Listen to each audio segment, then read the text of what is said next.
Welcome to the second International Invasive Species and Climate Change Conference, the IISCC.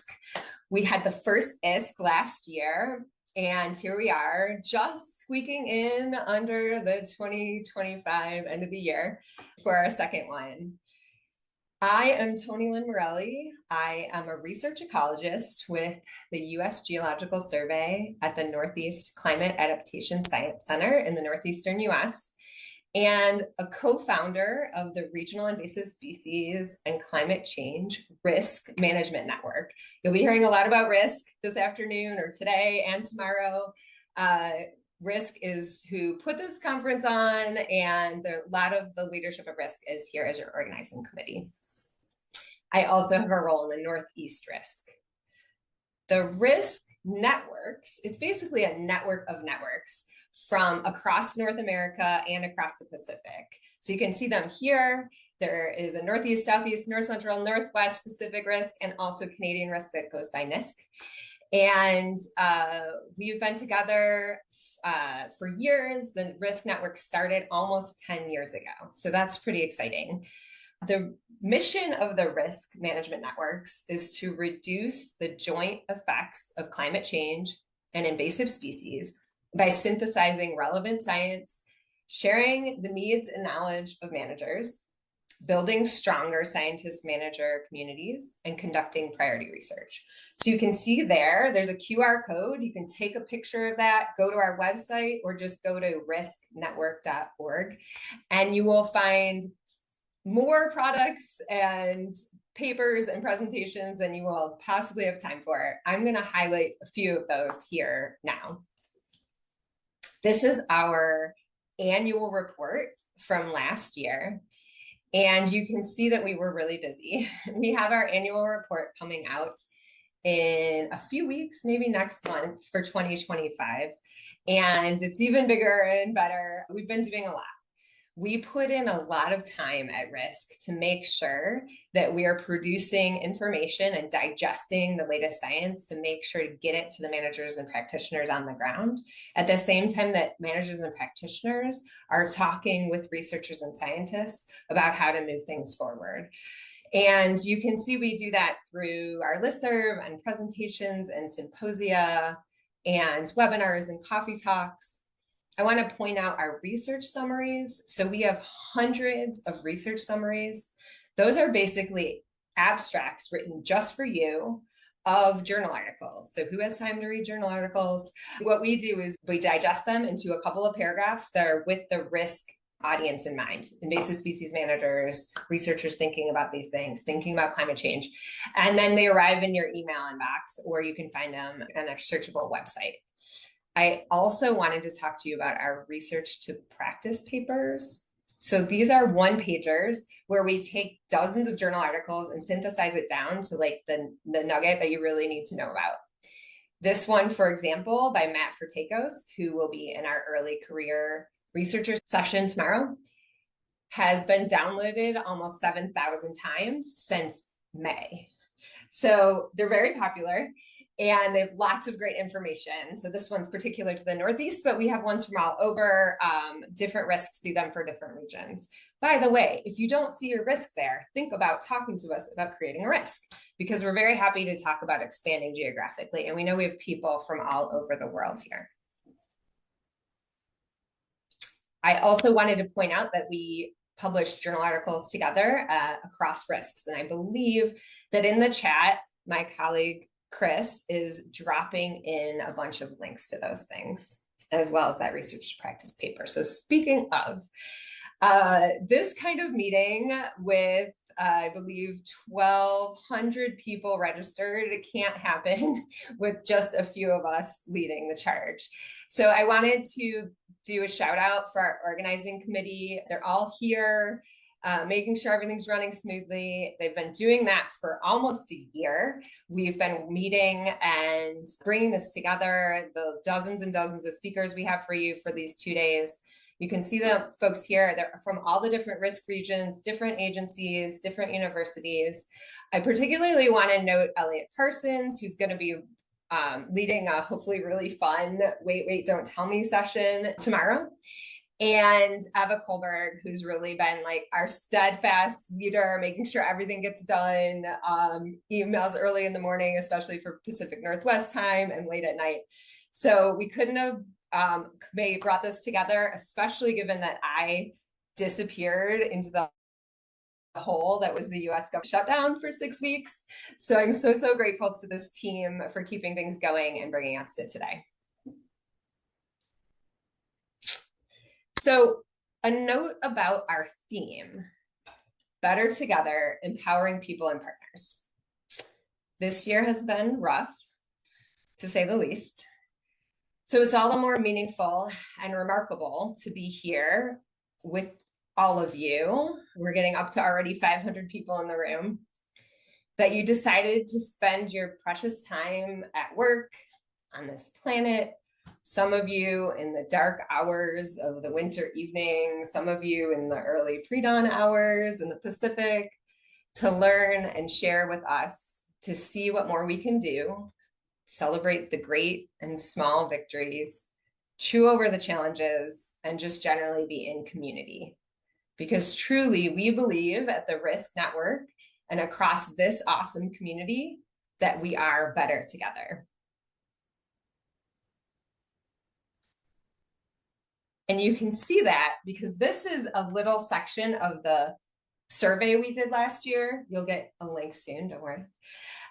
Where we asked, this work is really hard, what keeps you going? And this is just one little snippet of all of the answers we got. I pulled together just a few, and you can see how often people answered the people. My colleagues, my coworkers, my collaborators, they're why I keep doing this work, what helps me. And so we really felt like thinking about community was a really important theme for this meeting, particularly in this year. So in that vein, we can't do it alone. I just wanted to point out our major partners for this conference. I've already mentioned the RISCs and NISC, so they're listed there. The CASCs, the Climate Adaptation Science Centers, have also been amazing partners. We work really closely between the RISCs and the CASCs, so you can see the CASCs listed there. There's also the Climate Vax Group, Invasive Canada, and USGS. And in particular, I wanted to thank our host, NAISMA. And with that, I'm going to hand things over to Christy Millhouse so she can tell you a little bit more about NAISMA. Thank you so much, and greetings to all. Welcome, welcome. My name is Christy Millhouse, and I serve as your executive director here at the North American Invasive Species Management Association.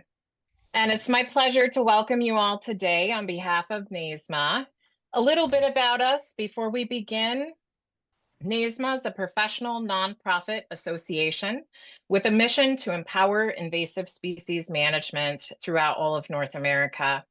We work to connect practitioners, scientists, policymakers, and partners across borders and sectors so that together we can better prevent, manage, and respond to invasive species in a rapidly changing climate.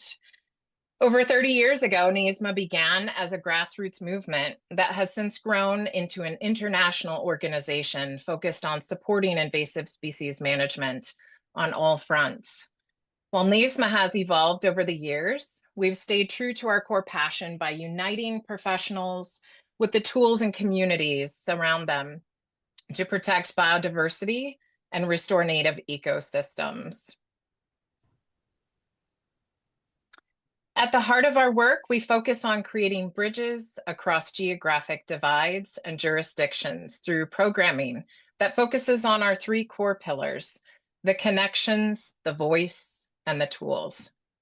NAISMA is the organization that provides a collective voice for our members and the invasive community as a whole on a national and international scale. Our programming is meant to support all aspects of your work, and we continue to grow it every year. Some of our premier events include our summits, like today's event, and our webinar series. We've got a great lineup of free monthly webinars each year that I encourage you to check out. In December, we'll close out the year with a webinar focusing on 3 speakers discussing biological control for spotted lanternfly and tree of heaven.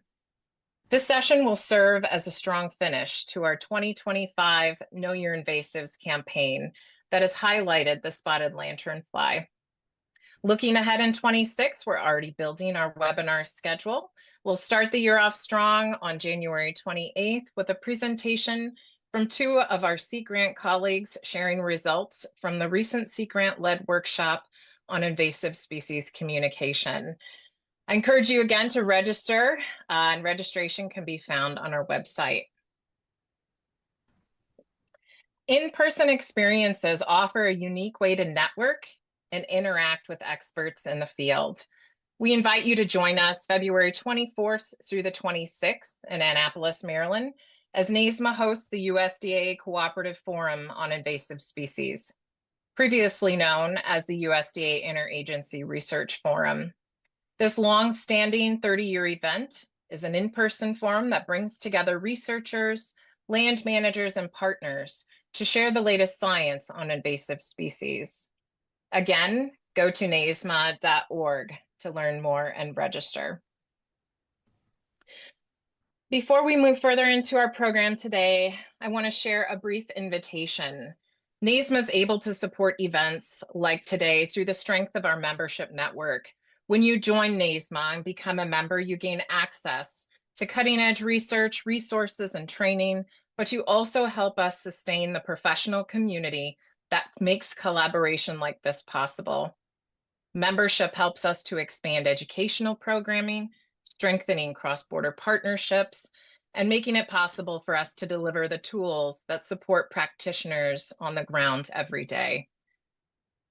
Today's event can exist because people like you across North America have come together to support them. Your membership keeps this momentum growing. And if you're not currently a member, I encourage you to become one today. I want to leave you with a few ways to stay connected and continue the work that brings us together today. You can join NAISMA, become a part of a continent-wide network working to advance invasive species. You can volunteer on a NAISMA committee or help with outreach efforts that strengthen our collective impact. You can donate to support the programs that build capacity for all of you.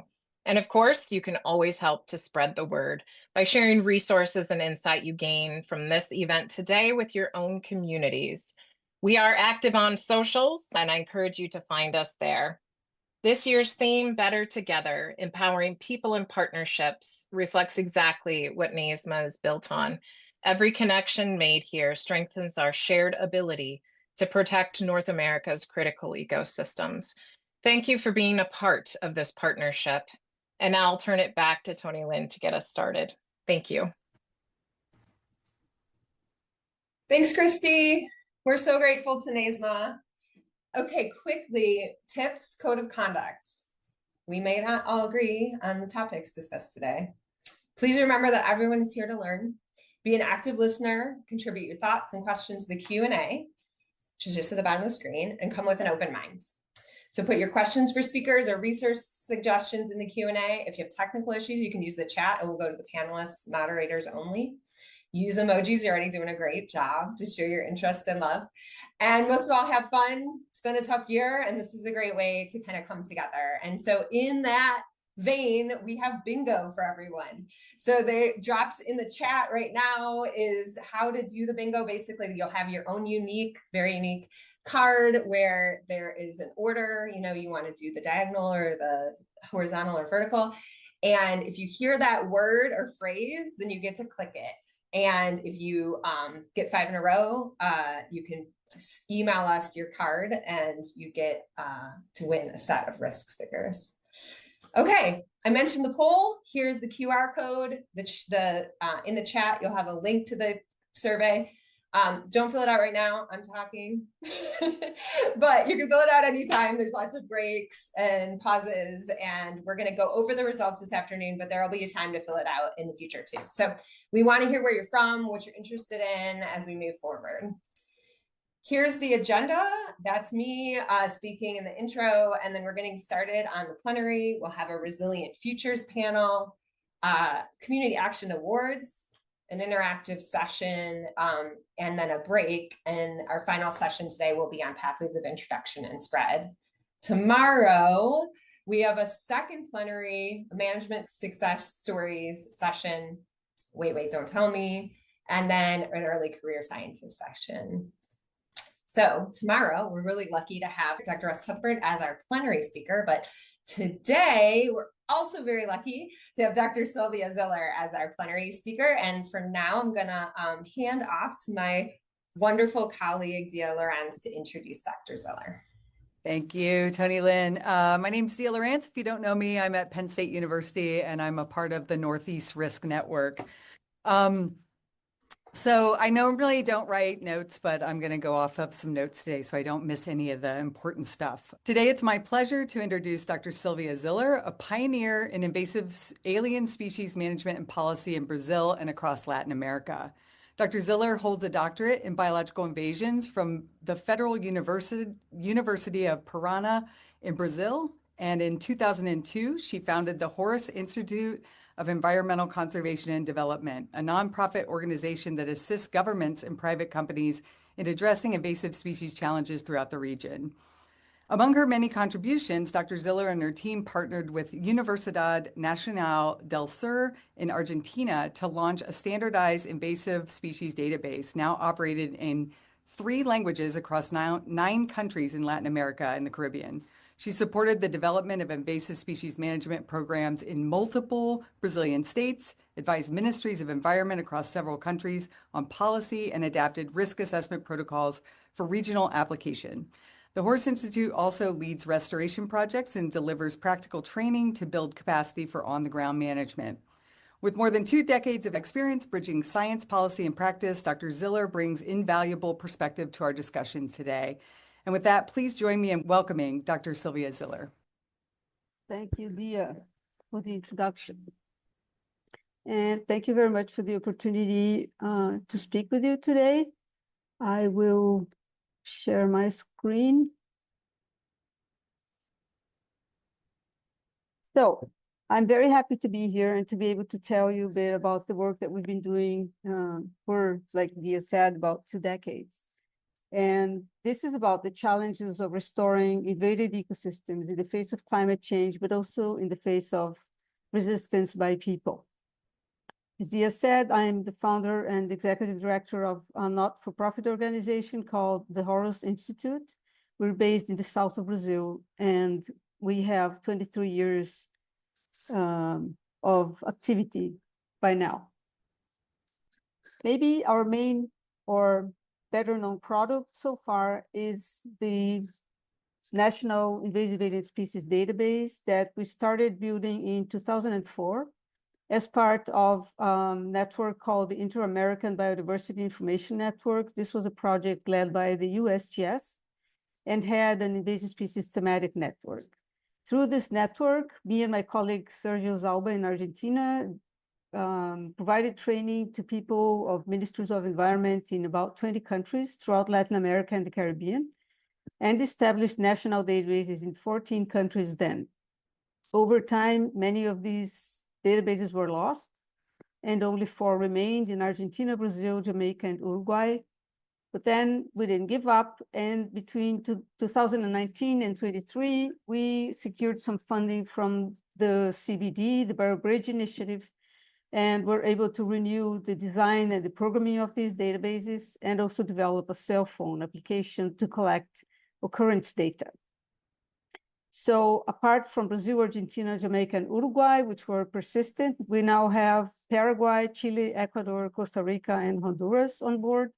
Each country has their own data, but the structure of the databases is the same, and they all come in 3 languages, in Spanish and English and Portuguese, so that they could be accessible to more people. We also added a section for the general public so that people can go in and look, for example, at pets or which species are aquarium fishes or ornamental plants that they should be concerned with. So these tabs filtered directly from each database. And each country has their own according to their own concerns. The databases are organized in 4 different sections on species, collaborators, references, and projects. And we also added a bunch of filters that basically from every field that is controlled vocabulary, you can choose the information you want to see.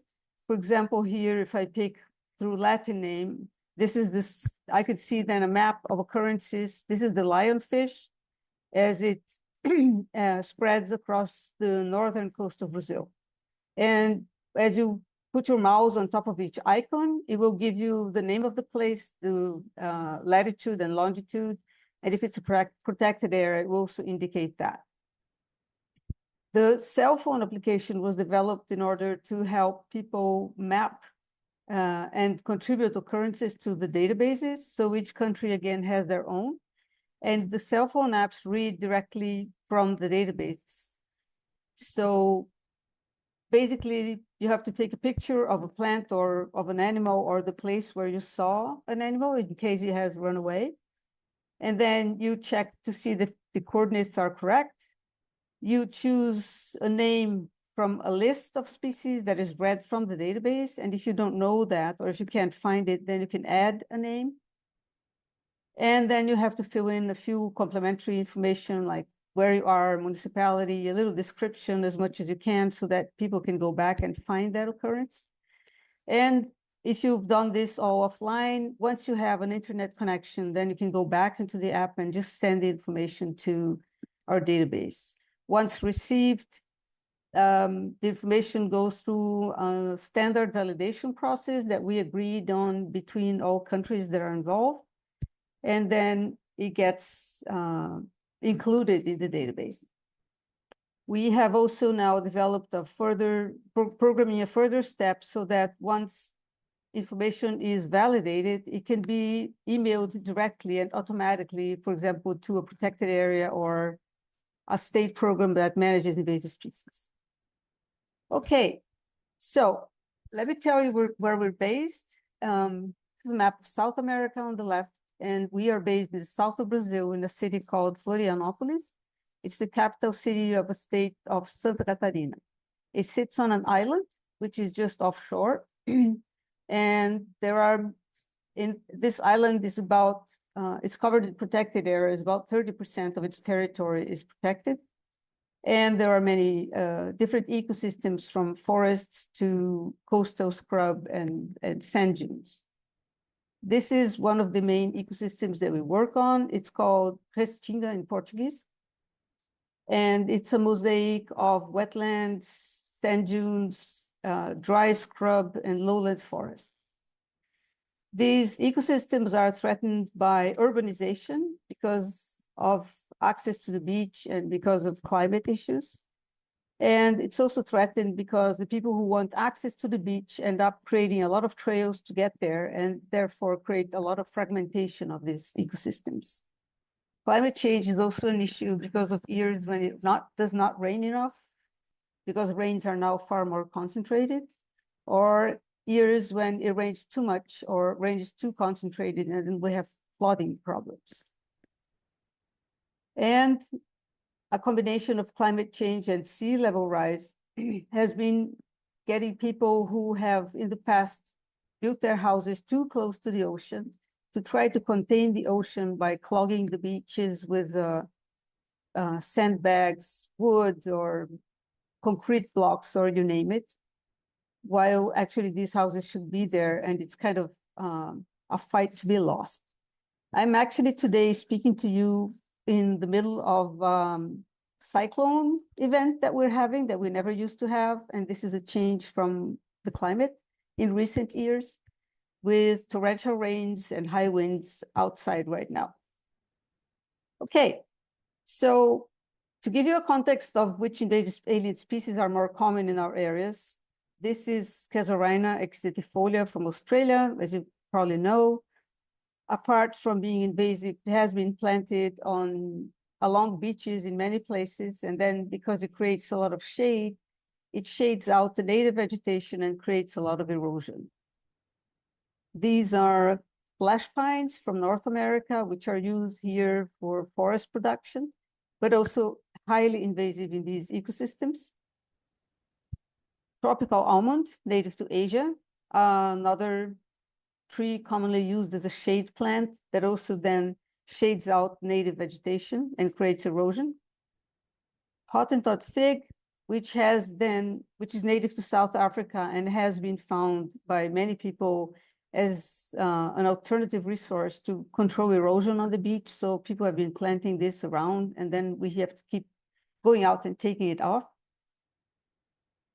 Mauritius hemp, or Furcrea foetida, which is native to the north of South America and Central America, which is very invasive along the coastline, on rocks, and a very aggressive species when it grows on rocks because it displaces specialized vegetation such as bromeliads, cacti, and orchids that only grow on these rocks. And a few species of yucca, such as this one, which is called Adam's needle, also quite common as an ornamental plant, and then also common along the coast. And asparagus fern is probably the most difficult species we have to control. It requires a lot of work, a lot of follow-up, and a lot of herbicides. And this species is native to Africa, and it's probably the worst species that we have to deal with right now along the coast here. And last, umbrella tree, which is also an ornamental plant that we find in these coastal scrub ecosystems. So, given this context, back in 2010, we decided to begin doing something practical about these problems instead of just providing information from the database and other initiatives. So we picked a spot here called Lagoa da Conceição Natural Municipal Park. It is a protected area with about 500 hectares. And again, a mosaic of sand dunes, lowland forest, wetlands, and coastal scrub in this ecosystem called Restinga in Portuguese. And these are classified as permanent preservation areas, which are in Brazil a legal figure that covers many fragile ecosystems that are prone to erosion or landslides. So Restinga is a permanent preservation area, and so are mangroves, water sources, steep areas of hills, and areas that are prone to landslides, as I said. So they can be forests, also riparian forests are legally protected. And they are not supposed to be built on, or the vegetation is not supposed to be converted to anything. So since 2010, we've operated with this volunteer program in a partnership with the Federal University of Santa Catarina, led by Professor Michele Deschum. And the objective here was to protect and restore areas in this park that contain a high biodiversity of species, such as this Eriocaulacea, this Tibuquina species, orchids, and is also home to a number of migratory birds that come here in the summer when it rains more, and many small lakes form in the middle of the dunes. Basically, the work was easy to do with volunteers because there were thousands and thousands of pine trees growing there, many of them of small size, so that we were able to cut them down with hand saws or even pull them out by hand. And this was quite stimulating to people because you can see after a few hours of work, quite a bit of a landscape change, such as this. So this is the same area as before, without the pines. And after a number of years, we created, we wrote an article about the results of this work called Citizen Engagement in the Management of Non-Native Invasive Pines, Does It Make a Difference? So we did some modeling to show, as you see in the first figure here, the dark green area was the area invited by pines, so about 40% of the park that were areas more susceptible to pine invasions. So with regular management, we were able to clear this entire area, but you can see in the figure in the center that there were still some pine invasions along the border of the park. And we are now getting to the last stage, which is having been able to clear almost all the pines outside of the park, which sit in private property. And therefore, we established a partnership with the city, with the municipality, the municipal environmental agency, so that they will notify the people that they have to take their pines down. Otherwise, we'll always keep getting seeds back in. So this battle has been won just about. And we just walk through the park once or twice a year, clearing eventual pines that we can find there. Our results show that we cleared in 12 years of volunteer work, more than 420,000 pines that were eliminated, restoring 200 hectares of Restinga ecosystem. And this accounts for more than 10,000 hours of volunteer work, which is quite a bit of savings to the municipality. You can see in the graph that in the beginning, especially, we had in orange color many, many more seedlings than we had adults or juveniles. And over time, because we kept taking the adults and juveniles out, we ended up having very few adults and then more juveniles that were still growing and still a lot of seedlings. And currently, there are no adults left, only juveniles and seedlings that are more occasional. And in 2024, this doesn't even show here because there were about 100 or 200 that we found in the park, and we'll keep clearing in that way. So we have been able with this program to generate a lot of community engagement.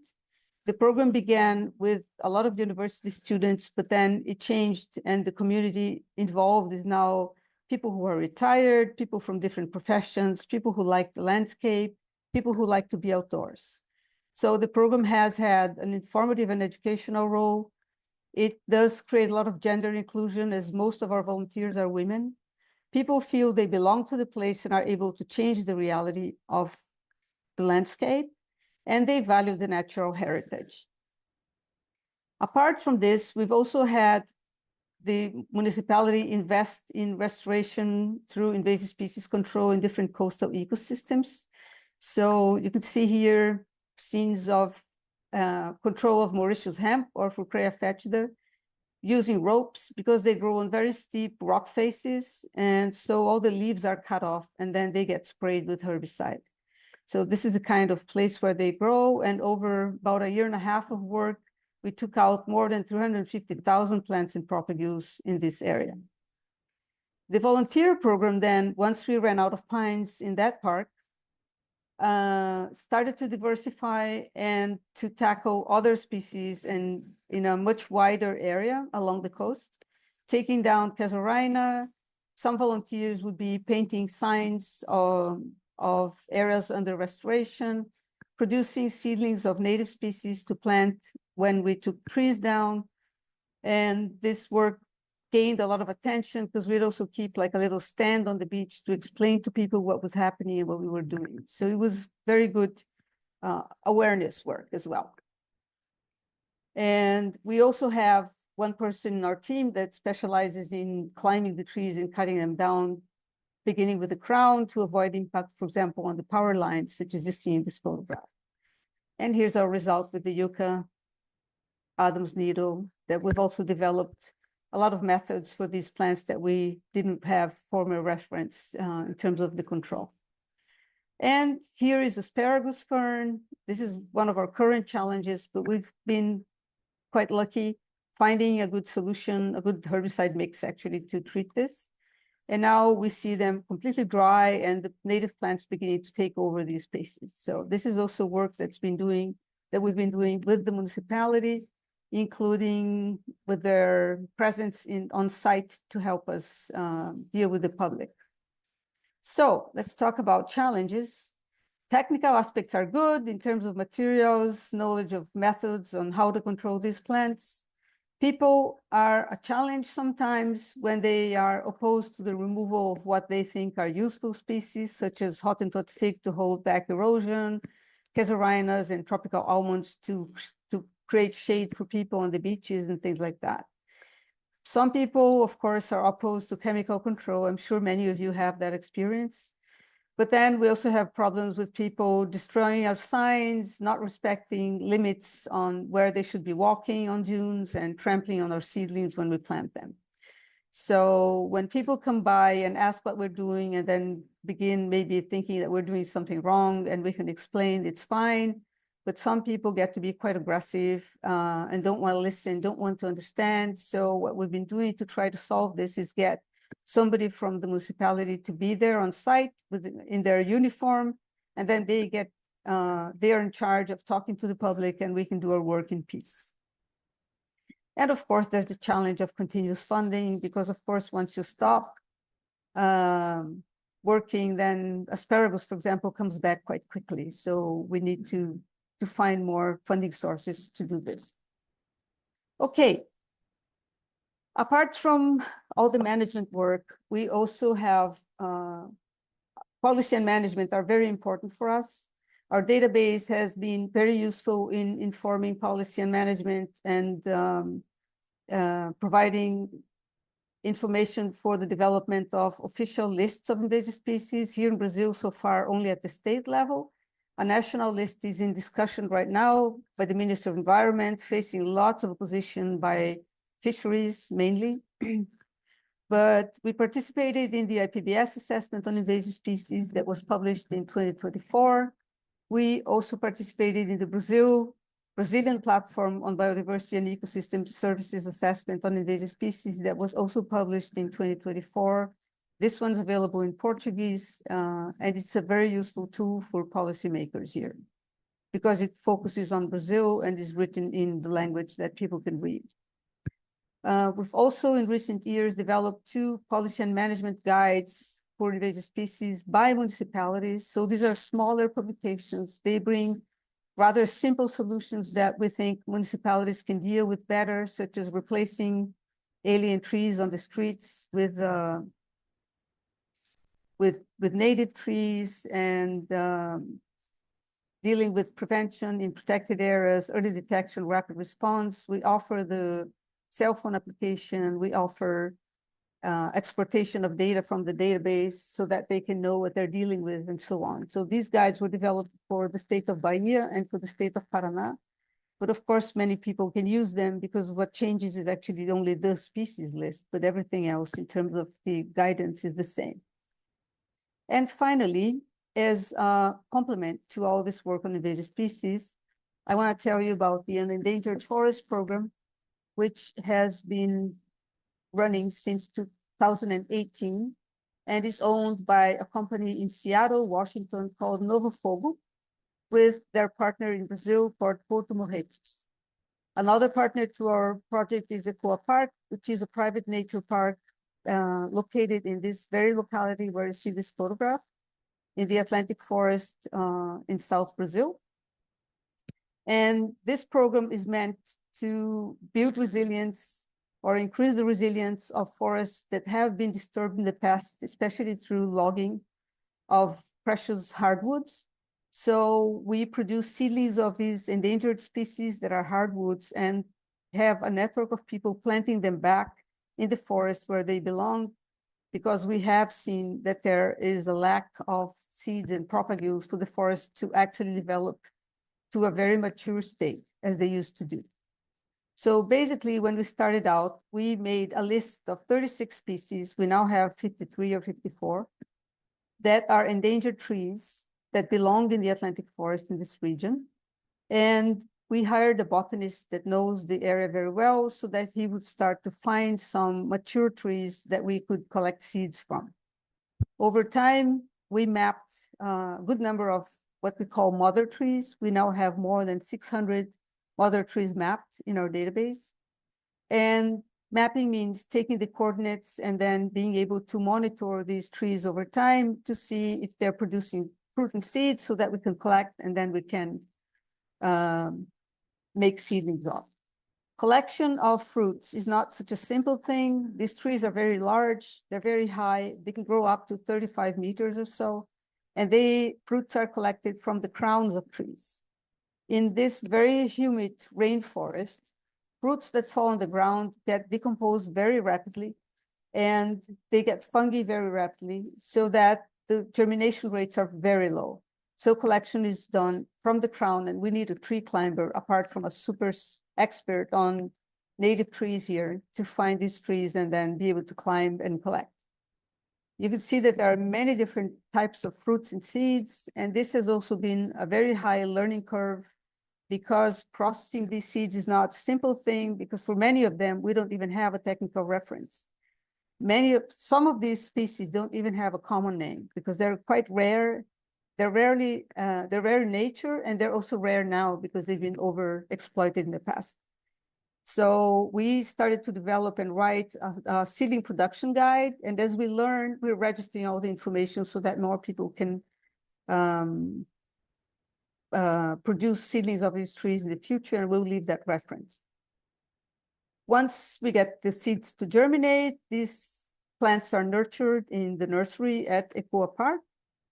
And then they are labeled and distributed to people. Everybody gets the seedlings with a label that gives them their name and the code of the mother tree from where the seed was collected. So then people have the commitment to plant the seedlings once they are received a few days later, and not just leave them standing around, because they can't, so that we're sure that we don't lose any seedlings. And when they plant, they have the commitment to register the position of each seedling with a cell phone application, so that we now know for every seedling planted which mother tree it came from, when the seeds were collected, how long it stayed in the nursery, and how the techniques that we use to germinate them, and then where each seedling is planted with the coordinates, the name of the property and the name of the property owner, and a few more information. So this has been just a joy to have. And we have so far more than about 7,100 seedlings planted. Nearly 5,000 already registered with the app, because we didn't have the app in the beginning of the project. We have 614 mother trees mapped out in the forest. And you see on the map on the right is the map of properties that belong to the program. So we started in Paraná, here in the north. We expanded to Santa Catarina, in the region more or less where I live. And now we're working on closing this gap so that we have more people planting. And as you were talking about partnerships, I want to say that we started building partnerships with municipalities in this region, so that it will be part of municipal plans to plant endangered trees in the squares, in urban parks, so that people will get to know them. Because the culture here of planting non-native trees is, of course, as everywhere, still predominant. So we need to change that. And we donate the seedlings to the cities, and what they have to do is they have to replace whatever invasive species they have. Then they will plant endangered trees to replace those. So that's the deal, more or less. So check out Novo Fogo. Novo Fogo is a company that makes organic drinks with cachaça, which is a typical beverage produced in Brazil. It's all organic. It's all certified. It's a residue-free company. And if you ever want to come and visit, you're welcome to do that as well. So we're now improving our database to give all the planters access to their data, so that they will have the lists of species that they have planted, the coordinates of the place, and also they will be able to see a map of their seedlings on their own property once this is finished. So we will have this done by 2026. And here's the Novo Fogo website if you want to look at it, novofogo.com, about trees. It's also being refurbished, and we're in the process of doing that to make it better. Okay, so I have a few take-home messages for you. First, I want to make sure that you know that there is a lot of data on invasive alien species available for Latin America. And the reason why I stress this is because we often read on papers that are like global assessments that Latin America is a gap of information. And that is absolutely not true. And we've even taken the trouble of putting information out in 3 languages, as I've said before.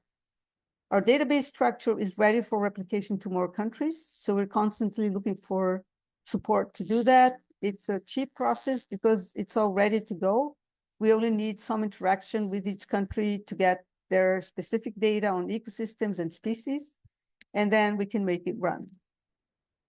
Another take-home message is that citizen engagement really works. We have proof of that, and it's really, really great to have these volunteers working with us and learning about the environment, native species, and invasive species.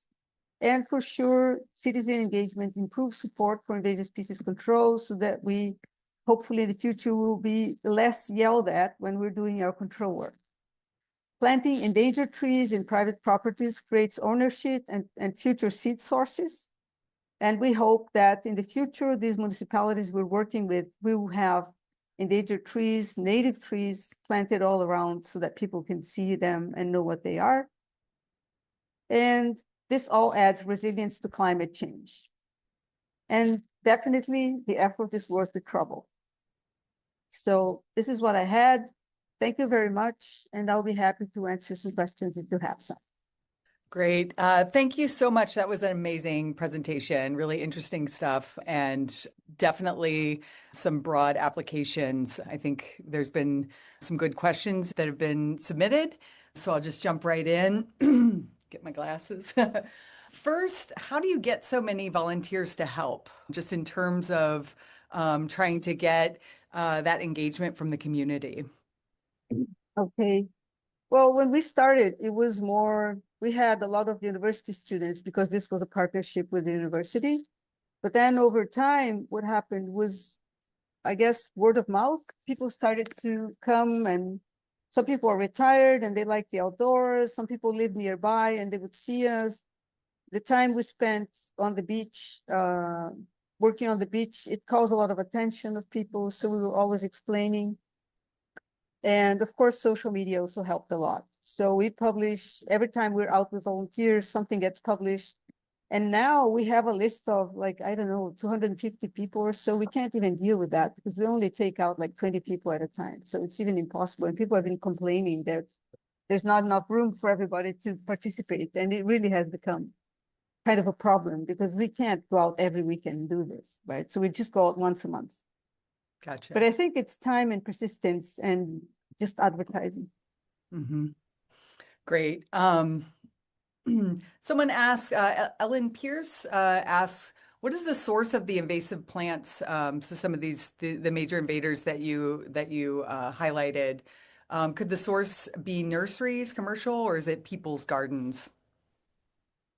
Oh, it's mostly people's gardens and plants that are just sold freely, because I think, as in maybe many or maybe in all countries, there is not really any regulation for ornamental plants.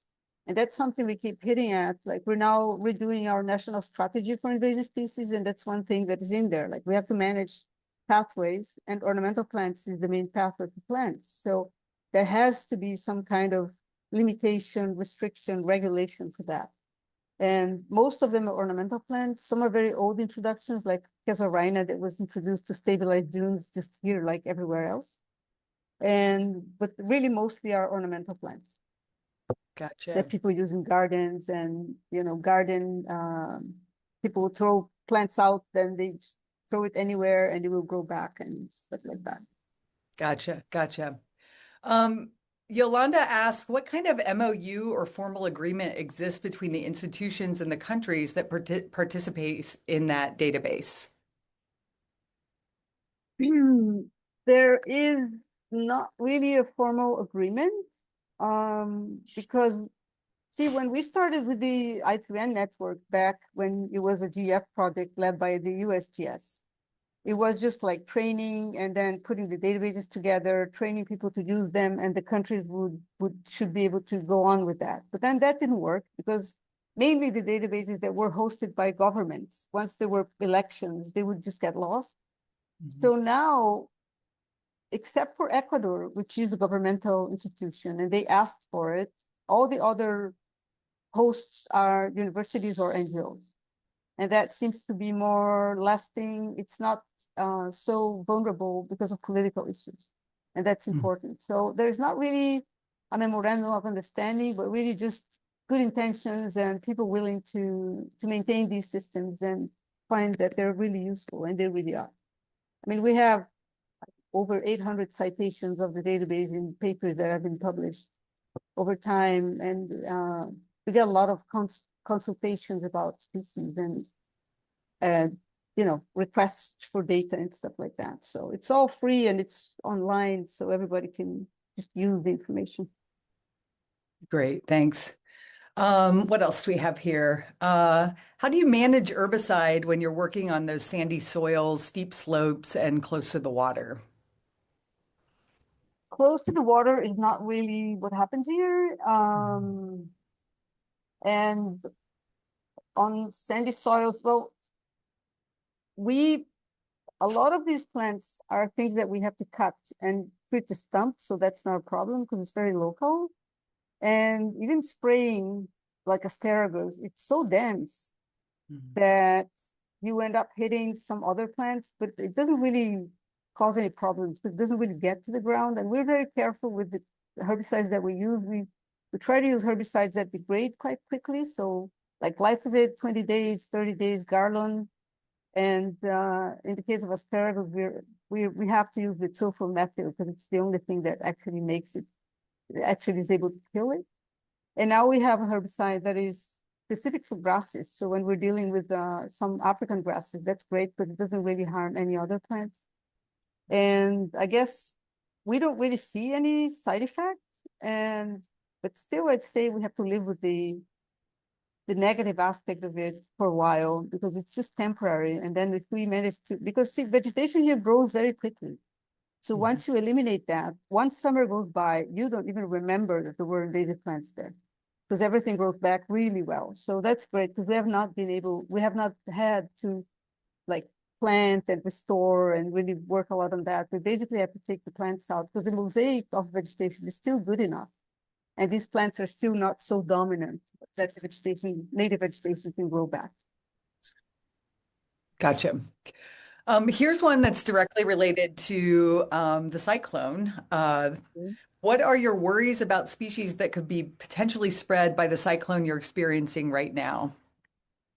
Oh, well, the cyclone that's blowing right now is it's kind of a whirlwind from the ocean, but it's bringing western winds, so it's coming from the continent. So I guess whatever could be here is already here. Gotcha. But I don't know. I haven't even thought about that. There's so much to do. I mean, that's maybe something we should think about. But there is some work that we have done with the Ministry of Environment to list species that are a potential threat of introduction. But that's mainly based on commercial relations of Brazil with other countries and things that could come through ballast water containers and stuff. But I haven't thought about the cyclones. Sorry. Let's see. Have you considered having your database content featured in the Global Biodiversity Information Facility or GBIF?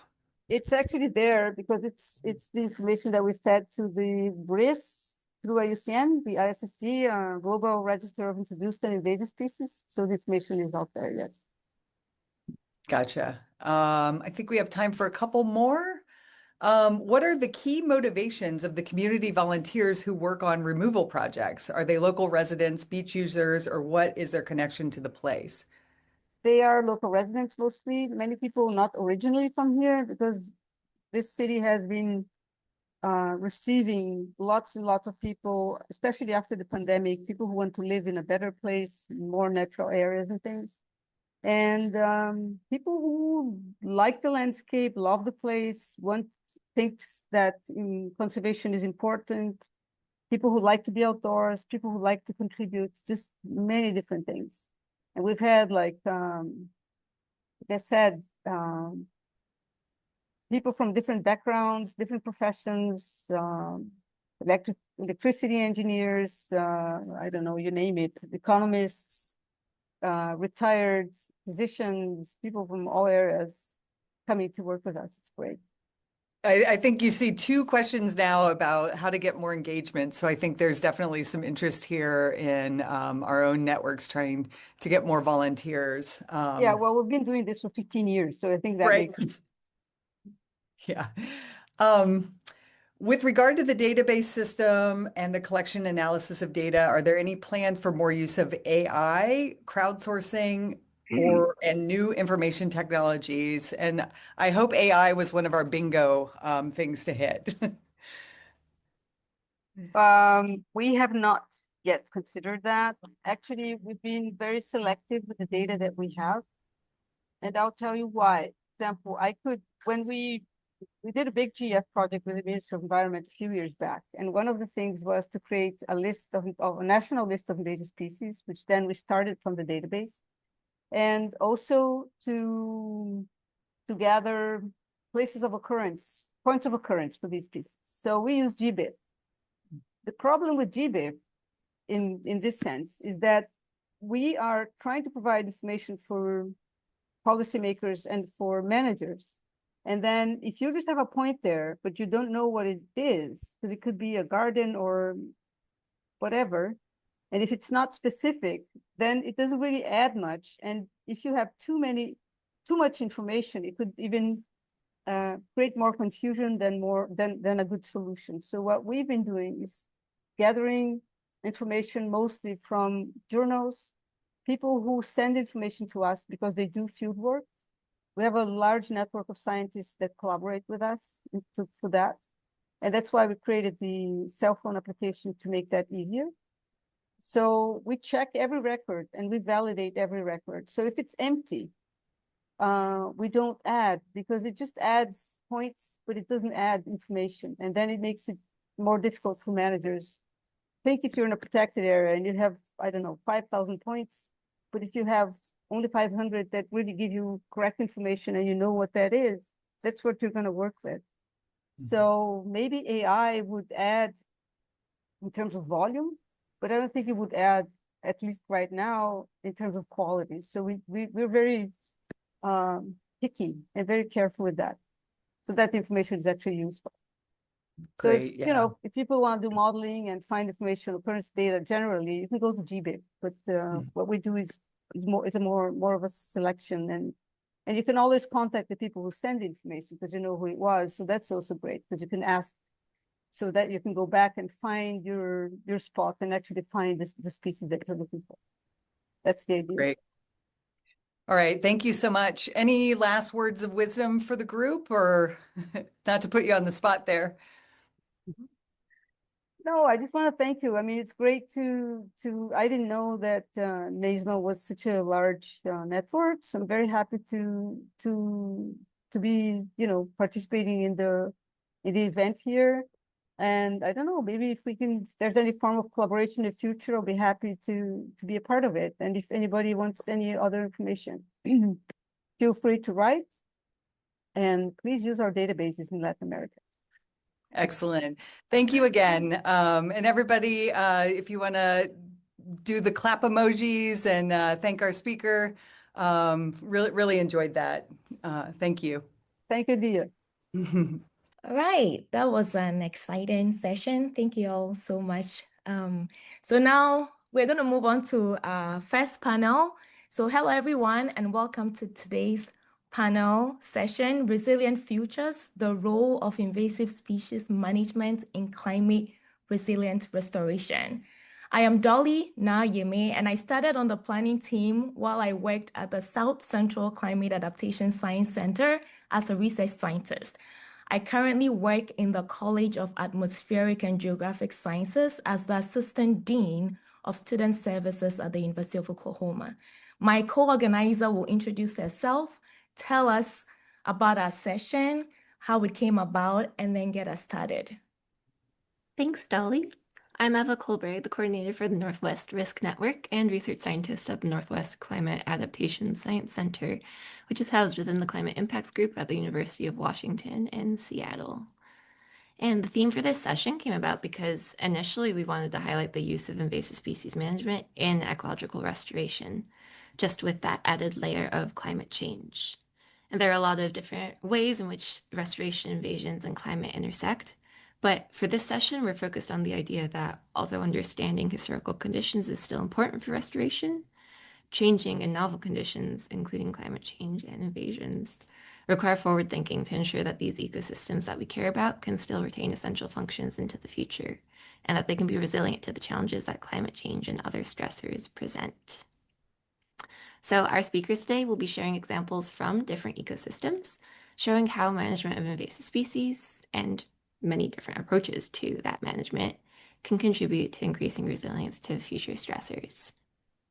So with that, I'm thrilled to introduce our speakers who we have lined up for you today, starting with Jill Silver, who's the Executive Director and Watershed Program Manager of the 10,000 Years Institute, who will be speaking about invasive species management and watersheds in the Pacific Northwest. We'll then have a duo talk from Katie Turnbull, Senior Project Manager with Toronto Region Conservation Authority, and her collaborator Cameron Richardson, Supervisor of Environmental Sustainability and Climate Change with the Corporation of the Town of Ajax, talking about their local scale work, planning for invasive Phragmites in their part of Canada. And then David Will, Senior Director of Impact and Innovation at Island Conservation, will talk about invasive species management in an island context. We'll end up the talks of our panelists with Dr. Jason Dunham, who's an aquatic ecologist with the Forest and Rangeland Ecosystem Science Center at the U.S. Geological Survey, who will talk about different potential decisions when managing for bull trout resiliency in the face of invasive trout species in the Pacific Northwest. And Jason did have a critical meeting come up that prevents him from speaking live to you today, but we will have a recording of that talk ready to go. Great, excellent. So for your awareness, each speaker will have 10 minutes to present, after which we will move to a moderated Q&A session. So we've prepared a few questions for panelists to start with, and we invite you to add your questions to the Q&A box. If it's for a specific speaker, please specify who, and we'll let Jill get us started.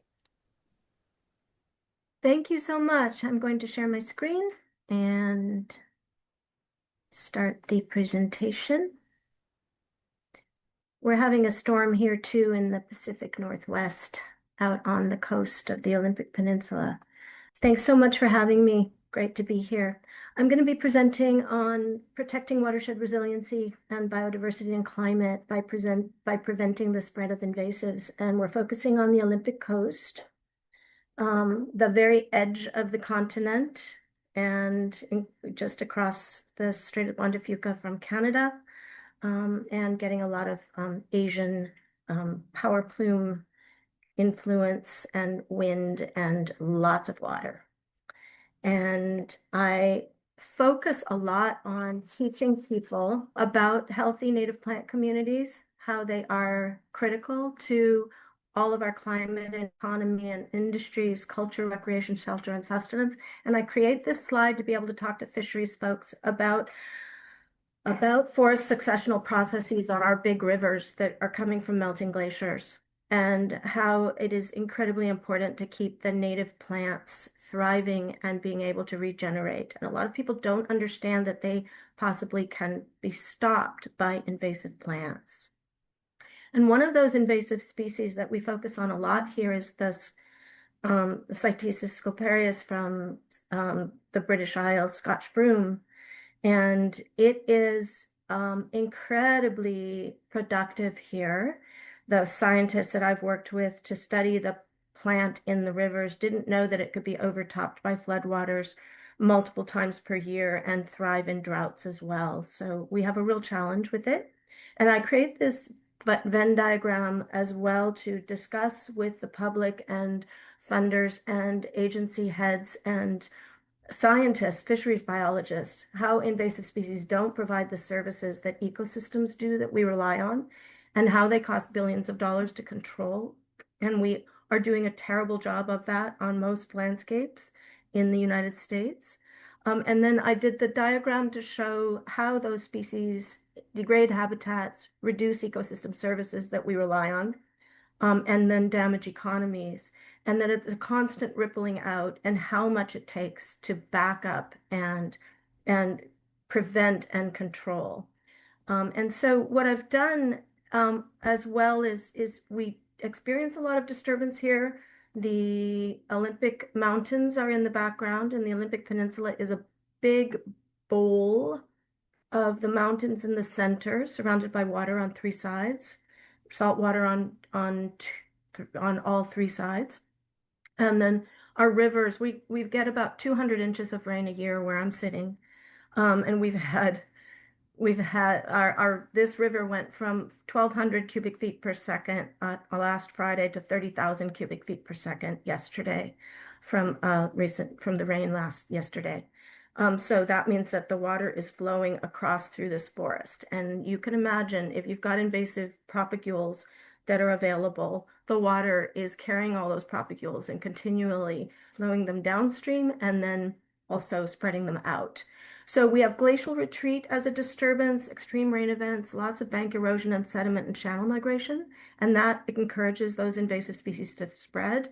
And they move into rivers from the gravel mines and harvest units where they are distributed.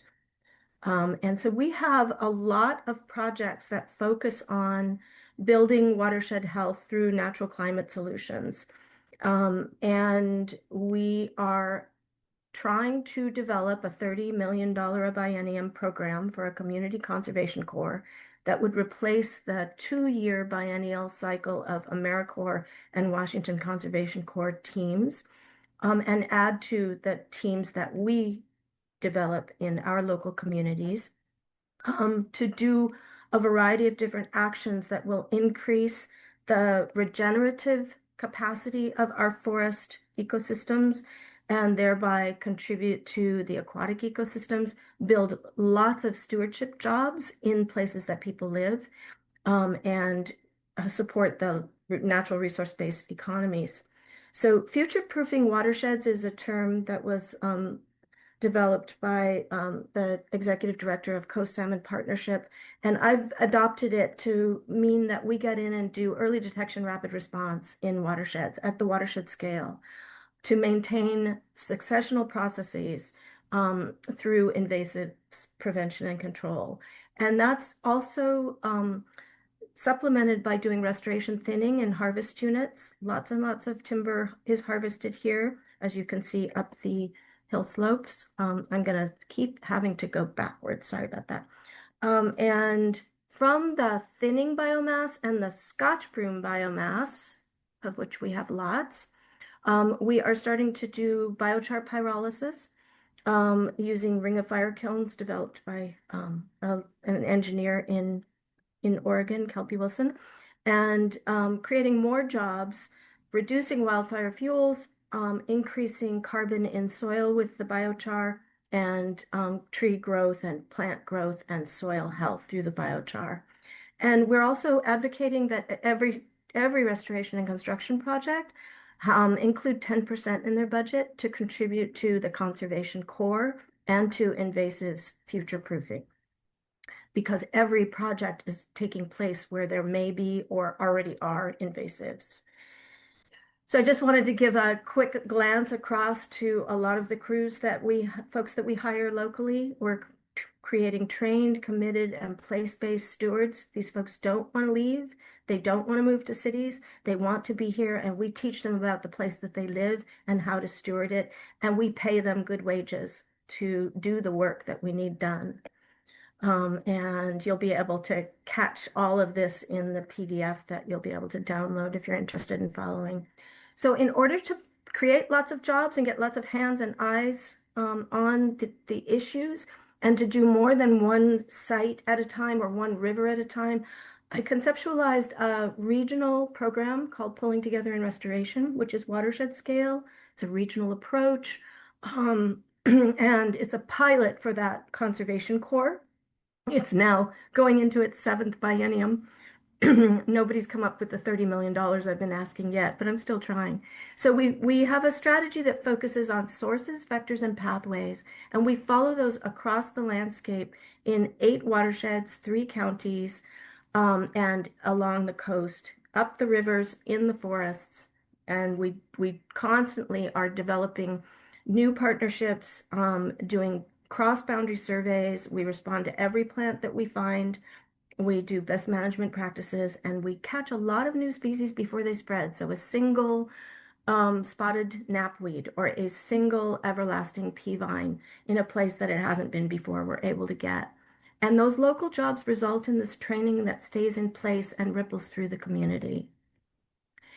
So as we're doing all this, we have digital devices, mostly iPhones and Android phones with Survey 123, and we take a lot of data and do a lot of management of that data with dashboards and reports and presentations and communicating that change to landscape managers, agencies, tribes, nonprofits, restoration sponsors, community groups, and telling lots of stories about how these plants are establishing and moving and what folks can do about them.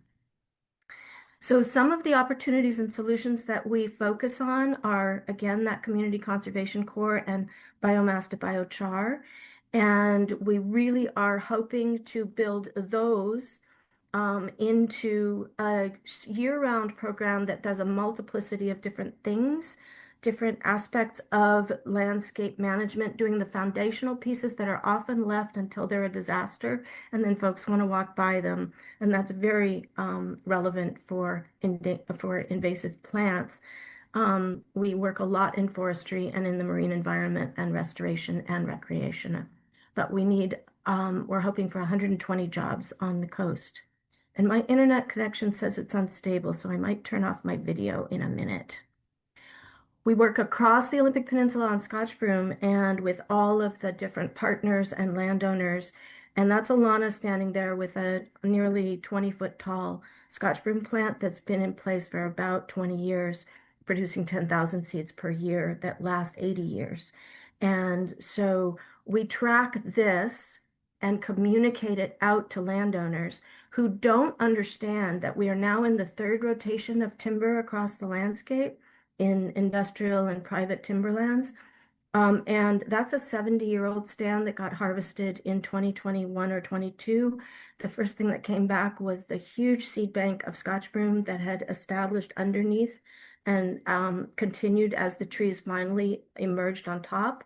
And that's what's happening in our landscape with this plant, drying out soils, putting allelopathic chemicals in soils, causing a wildfire danger, not palatable to anything. And we need a lot of investments to support forest health and workforce development. So right now I'm working with the Nature Conservancy and the Center for Sustainable Infrastructure to develop the cost benefit analyses. And we may need billions of dollars for this, but it'll be billions of dollars if it all burns up. So trying to develop all of that and doing a lot of remote sensing, which is really helpful. So this was a drone image that we took after harvest. We are tracking wherever there are wildfires, and this was the first fire in the Hoh in the 30 years that in the Hoh watershed in the first 30 years that I've worked in it, and it was exacerbated by Scotch broom that was all along the roads from the road gravel and had spread out in the unit, and we had cut it all and treated it. We do cut stump treatment with aquatic glyphosate.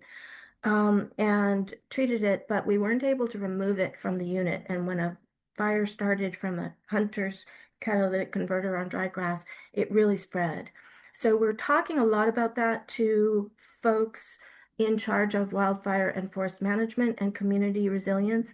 And we're also focusing on reducing carbon and methane and particulates with altering how slash is burned so that it goes into ring of fire kilns or other kilns to make biochar instead of being burned up like that.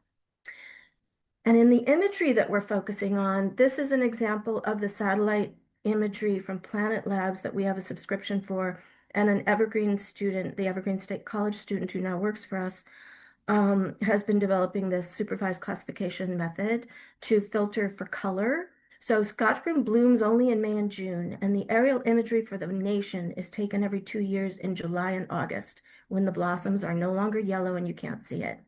So this is helping us identify where it is over the landscape, and we're going to be using this to generate a response and funding for programs.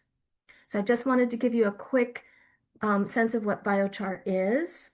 Those of you who haven't been introduced to it, it's solid carbon and it stores carbon for millennia, holds water in soils and increases beneficial soil microbes for enhanced plant growth. And we can do it out in the woods and leave it there. That's the flame cap kiln, the ring of fire kiln I spoke of. We're going to be developing workshops around this for landowners who have tons of Scotch broom and are doing small landowner forestry projects. And we hope to have a community conservation corps that also does the biochar and wildfire work as we're drying out more and more here. So this is something that Kelpie does in Oregon and California and has not been started here yet. The last species that I'm just going to cover today that's of great interest to us is reed canary grass, Phalaris arundinacea, which is in all species, all invasive plants that end up here are able to thrive and spread in this temperate landscape with lots of water to move seeds.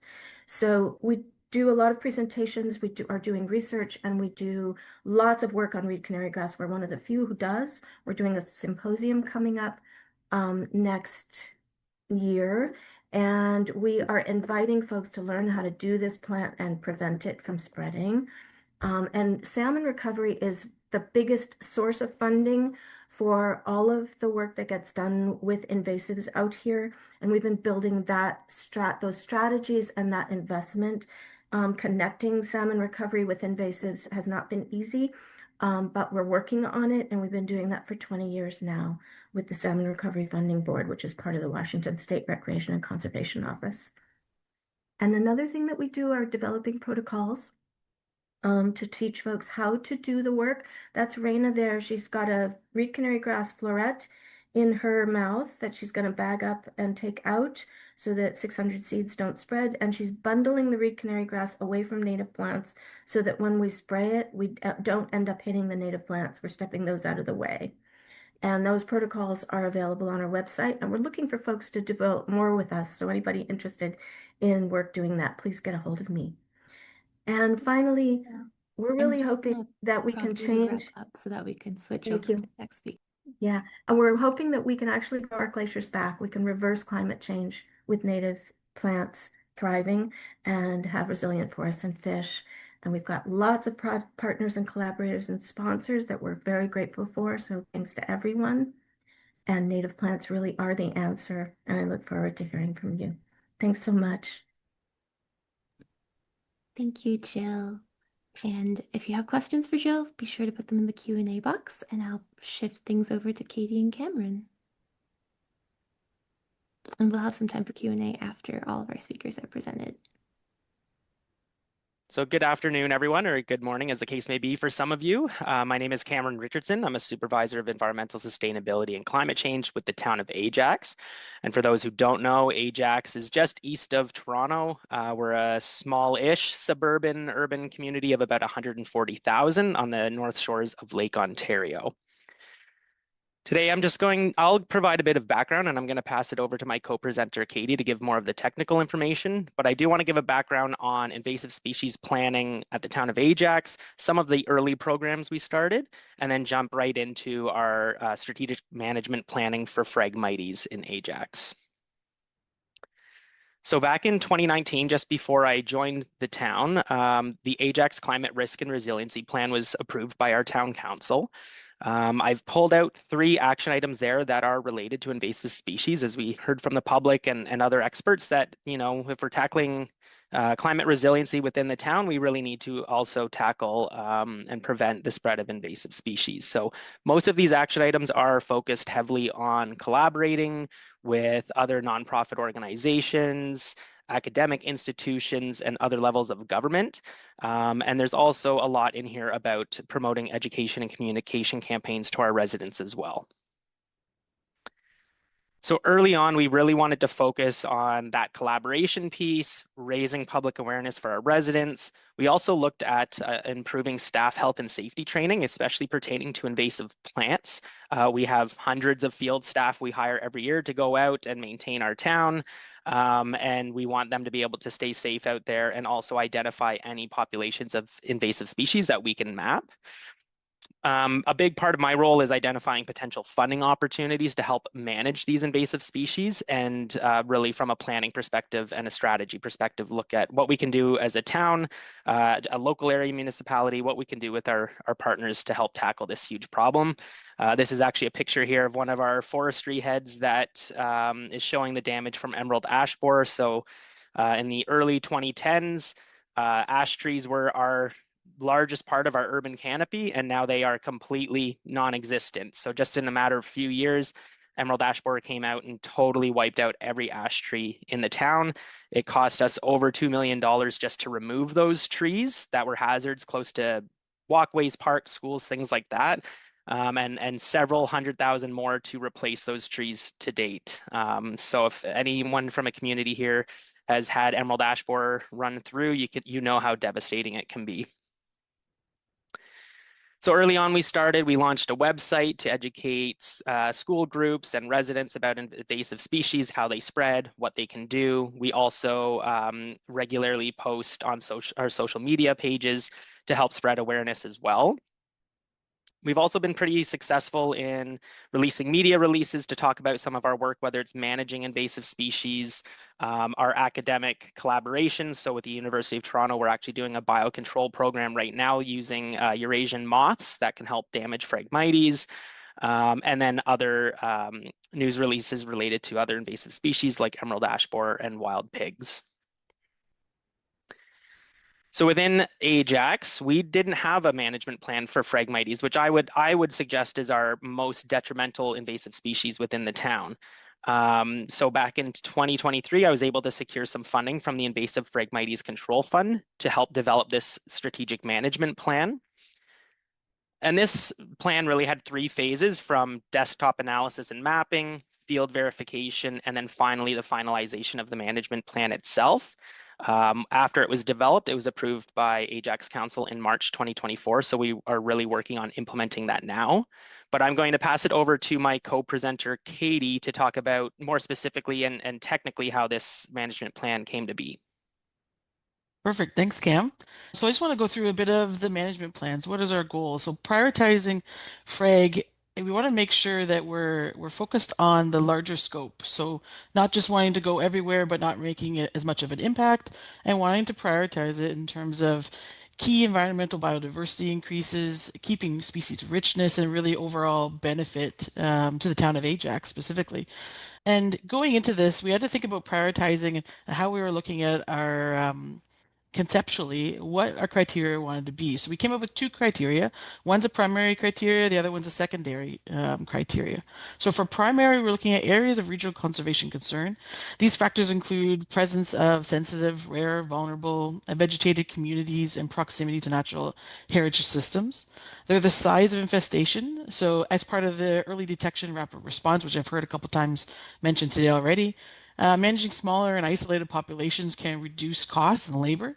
Efforts required that might just have to take into management overall and limit the spread and speed.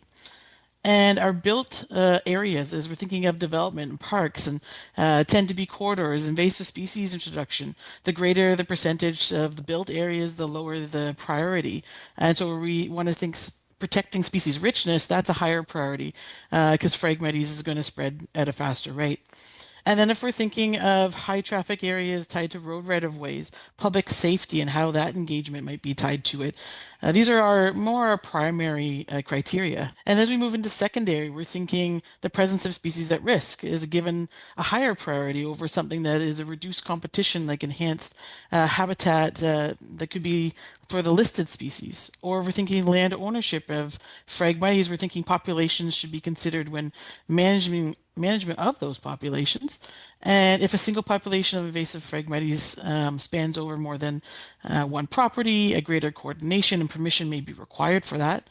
Is it on public land? And if it is identified as a public entity, how can we work with the local municipality, in this situation, the town of Ajax? And how can we work with the local highway groups or smaller Phragmites friends of groups that can come into the area?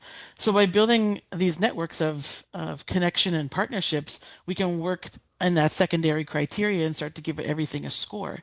And so we're looking at the bigger picture, not just the scoring for Phragmites specifically, but we want to be thinking about integrated restoration prioritization. And this is really a tool that the Toronto Conservation Authority came up with to delineate and give our riparian areas, our in-stream barriers, our ecological footprints a scoring that we could then justify through key performance indicators or through that scoring hierarchy of where to focus first to protect the most natural heritage and those features tied to it. So it's a little tricky to see the smaller maps in this image, but if you're thinking about what are your base categories, so we're looking at natural cover, we're looking at aquatic, hydrology, and natural heritage and connectivity. And we're also pulling the 30-hectare drainage catchment area as well as the arc hydro lines. And this all encompasses to really pull together what it might be in terms of prioritizing certain specific areas. So just in this map on the right, you can see the more green natural areas are in the northern section, and less industrial, less commercial, more farmland, forest, that sort of habitat. And then as we're getting down into the lower in the city areas in Toronto, Ontario, we're looking at more, specific to industrial housing, urban, very much concrete kind of areas, that sort of thing, less natural spaces. So then we take this score, and if you go to the next slide, we start to categorize it. And I know this is a very small screen for this big chart, but we start to categorize it. You can kind of see how the numbering structuring starts to work. And we've got a scale on the side that's giving us our grid pattern, which I'll talk to in a second. And then we've got the individual priorities that start to come out of it. And then you start to get a picture on the right-hand side of your mapping. And with each of these, it gets a criteria and a scoring through our IRP scoring, which we just discussed, our catchment, and our L ranking system for species richness. And then from there, we pull it up into a grid pattern. We start to see where Phragmites might be moving through in the town of Ajax. And we're starting to see a bit of a picture as we tie the municipality, the region, and smaller highways and that sort of thing, connectivity. And we start to think about where we should be going with the prioritization mixed in. And then from there, you start to see the picture with the coloring. And this gives us a story of where we should be going first. So we want to focus on highest priority areas, which would be top left, the dark green. And we want to right now avoid the areas that are the dark red, which would be that lower middle section there. And really, we're just trying to protect the habitat and protect what's growing in there existing. And this is just a high-level picture of the medium intensity. There's also lower intensity of how we would manage Phragmites in a 3-year span. And we just walk through that. Do you have this option? Then go to here. Do you have this option? Then move to this one. So it gives us a scope and how we can manage certain priority areas, and we can work with Cameron as it ties to budgets, future project planning, alignment, and that piece in the strategy. And this is just a snapshot of where we can do community outreach and education. We can bring the community to help us. Volunteers are an amazing resource. Definitely tap into that avenue. And these would be hotspots that have large parking areas to be able to manage smaller patches of Phragmites and spade the Phragmites as it's coming. And then our other sections tied to long-term management and some of our control measures and work plan goals, budget typing, areas where that community involvement can look after patches after we've moved through them. And they were just thinking about the bigger picture of that prioritization and health and safety of roadways and trails and whatnot. Next slide. And then next steps. So on our side, we're working with the municipality and not only the town of Ajax, but across the jurisdiction. And we're looking at coordinated approaches with U of T, University of Toronto, tied to biological control options, where we're potentially going to be using some of the sites that we've been managing with Cameron and his team, and looking at nursery options to move the biocontrol to other locations throughout the jurisdiction. So great resource to be able to use as a prioritization, as it gives us a spot to start, also gives us long-term planning for our budgets. And I think we'll wrap up there, and we're happy to take questions later. Thank you so much. I will shift things over to Dave Will. Thank you so much, everyone. I'm David Will, the Senior Director of Impact and Innovation for Island Conservation. We're a global nonprofit that focuses on restoring islands for nature and people worldwide. And I want to talk a little bit today about how we've been using NASA Earth observations to really move into this space of measuring ecosystem stability and resilience. Because for a long time, a lot of the work that we've done has been very biodiversity focused, and we know that with climate change that we need new ways of being able to quantify our work and plan for resilient futures. So as many of you may know, that island ecosystems are especially vulnerable and are biodiversity hotspots. Invasive mammals in particular are the leading cause of extinction on islands, with nearly 86% of all extinctions linked to invasive mammal species on islands. And they really accelerate degradation and can leave ecosystems exposed to erosion, extreme weather, and other climate impacts.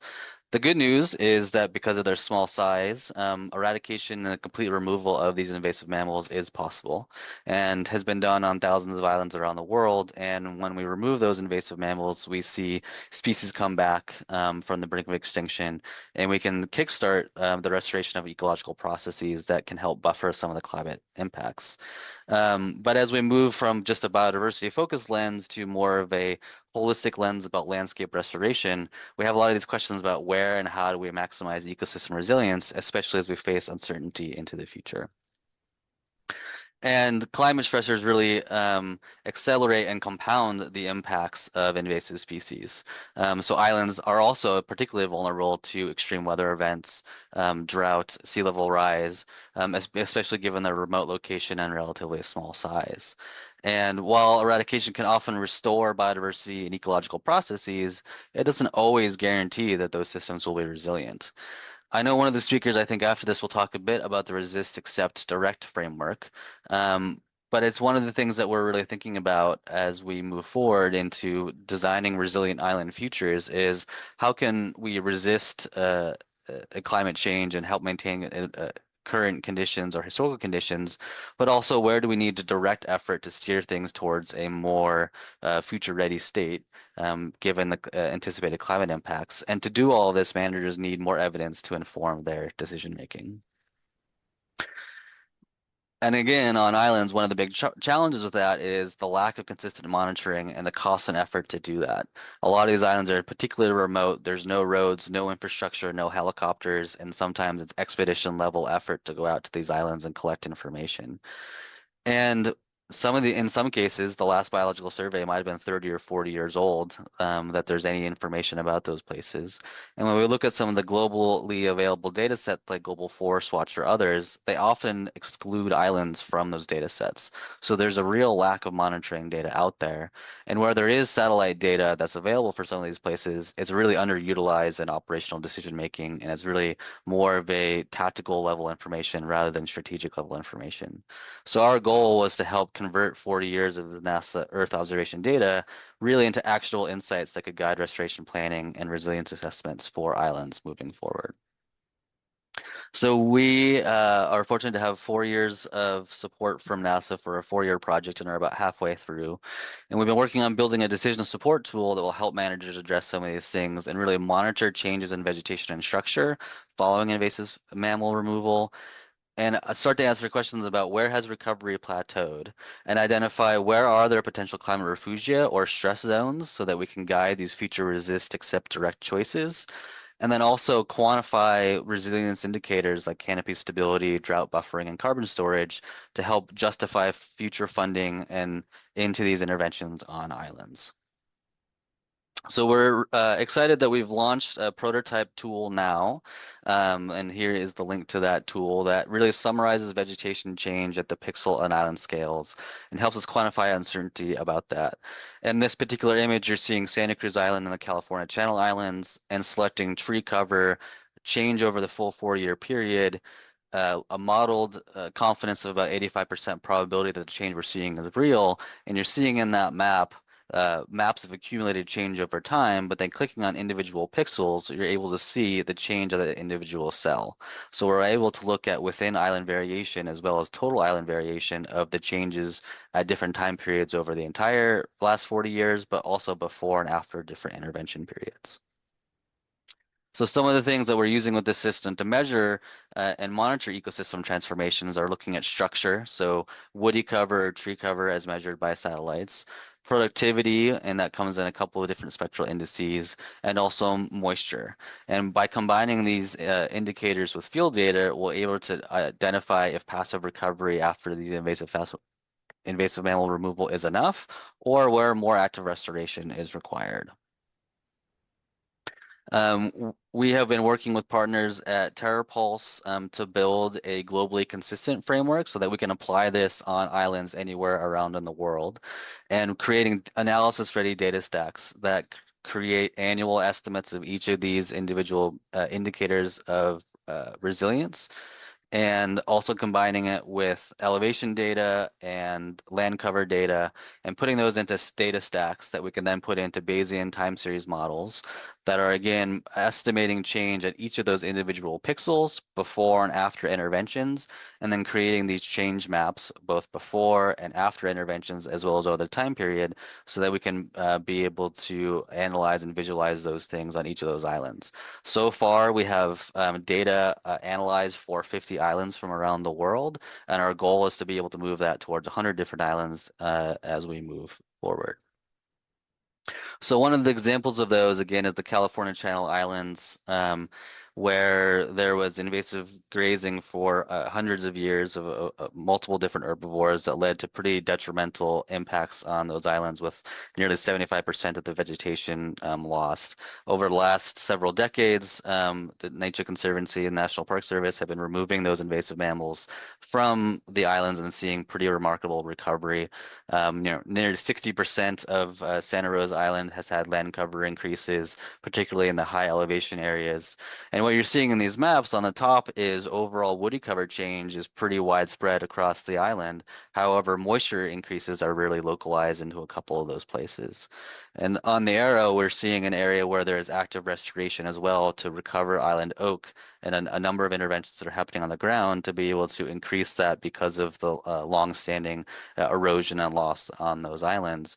And we're starting to investigate with the different end users as how can these maps help us identify where has there been stable vegetation that had no impacts and was ready to regenerate following invasive mammal removal, but also where are there high priority areas for active restoration. And so using these maps to be able to identify those places is going to be a really important step for us moving forward and give us actual insights about where to direct resources with limited efforts.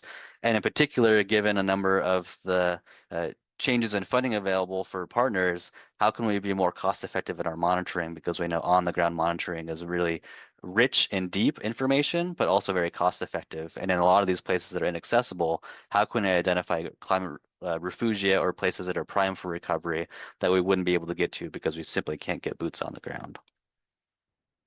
Another example of this is on Palmyra Atoll in the Pacific. A number of partners have been removing invasive rats and invasive coconuts to really realign the rainforest from a very coconut-dominated system back to a more native tropical rainforest system. In particular, because those native rainforests support more seabirds, and those seabirds create more nutrient cycles into the coral reef systems, creating increased climate resilience to sea level rise. And so invasive rats have been removed that help supercharge the native forest coming back, but also release the invasive coconut palms. And the partners have removed more than 1 million of the invasive coconuts as well to be able to to transition it back to the native rainforest. And what we're seeing from the satellite data is that while there is an increase in the overall tree canopy cover since coconuts have been removed, there's also declines in canopy moisture, indicating that there is some competition for water nutrients and as the native forest regenerates. And again, looking at these sorts of indicators over time to help direct where is there a need for more active restoration, where is the native rainforest not recovering back to a higher level of canopy moisture. And so again, another tool to allow managers on the ground to make decisions about where they can use their limited resources. Another example is on Nu'uateli Island in Samoa, where eradication is just beginning. So our data is helping represent a baseline of the conditions there before invasive mammals have been removed. And what's really striking about these is the severe pig damage that's damaged the understory, destabilized soils, and created canopy gaps. And we're seeing that the satellite data is showing these declining moistures over on the left with a major coastal slip, signaling systemic instability even before the interventions have begun. And what's really important about this is it's helped us frame this is more than about eradication, or more than just about biodiversity recovery, but also about how do we create more ecosystem stability in these systems, and how can we help inform managers that to prioritize actions that reduce erosion risk and maintain slope integrity. So those are a couple of examples of the ways that we have been using the satellite data to really make this big shift from a biodiversity focus to a more climate resilient shift. And what we're really seeing is that these data are allowing us to ask deeper questions about what does success look like, and moving us away from just indicators of species richness to more structure and function. And we're currently working with these managers on how do we translate these trends based on their local context. How can we monitor at scale to identify inaccessible areas, and really taking a structured decision-making approach to direct future actions? How can these data combine with local data to guide future actions? So kind of as my final slide, we're part of the way through this project, and we're actively seeking collaborators on how we can apply this tool to additional islands, share feedback to improve the usability and the outputs of this tool, participate in training, and also really how can we integrate these inputs to actually make management decisions on the ground, and really help us shift how we define success and create more resilient island futures. And with that, I'll turn it over back to Ava. Thank you. Thank you so much, Dave. So we're going to go ahead and launch our presentation from Jason Dunham, U.S. Geological Survey. Hey everyone, I'm Jason Dunham. I'm with the U.S. Geological Survey. I'm an aquatic ecologist, and I'm located at the Forest and Rangeland Ecosystem Science Center in Corvallis, Oregon, the Pacific Northwest. Thanks for inviting me to give a talk in this session.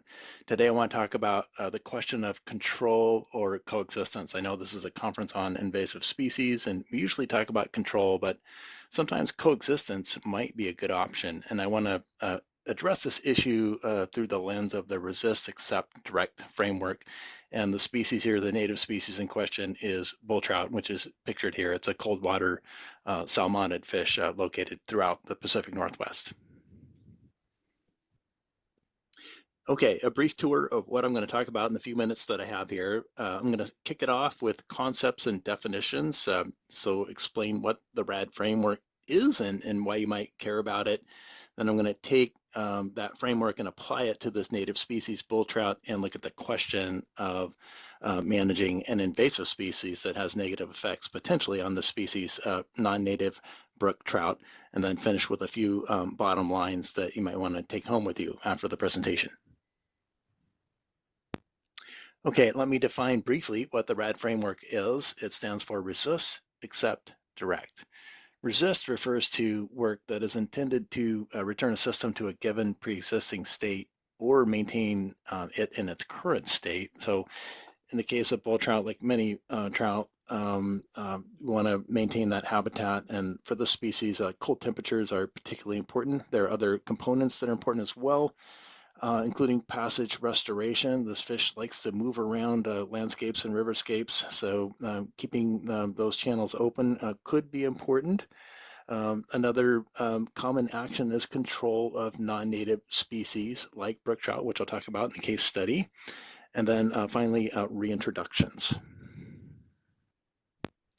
The middle piece of the RAD framework is accept. This refers to decision alternatives where you allow a system to change without intervening. So it's an intentional decision not to act. It's not a do nothing or a giving up. It's an intentional decision, and it recognizes constraints on opportunities to implement change, or maybe that change anyway is desirable in itself. So this is where accept might be warranted.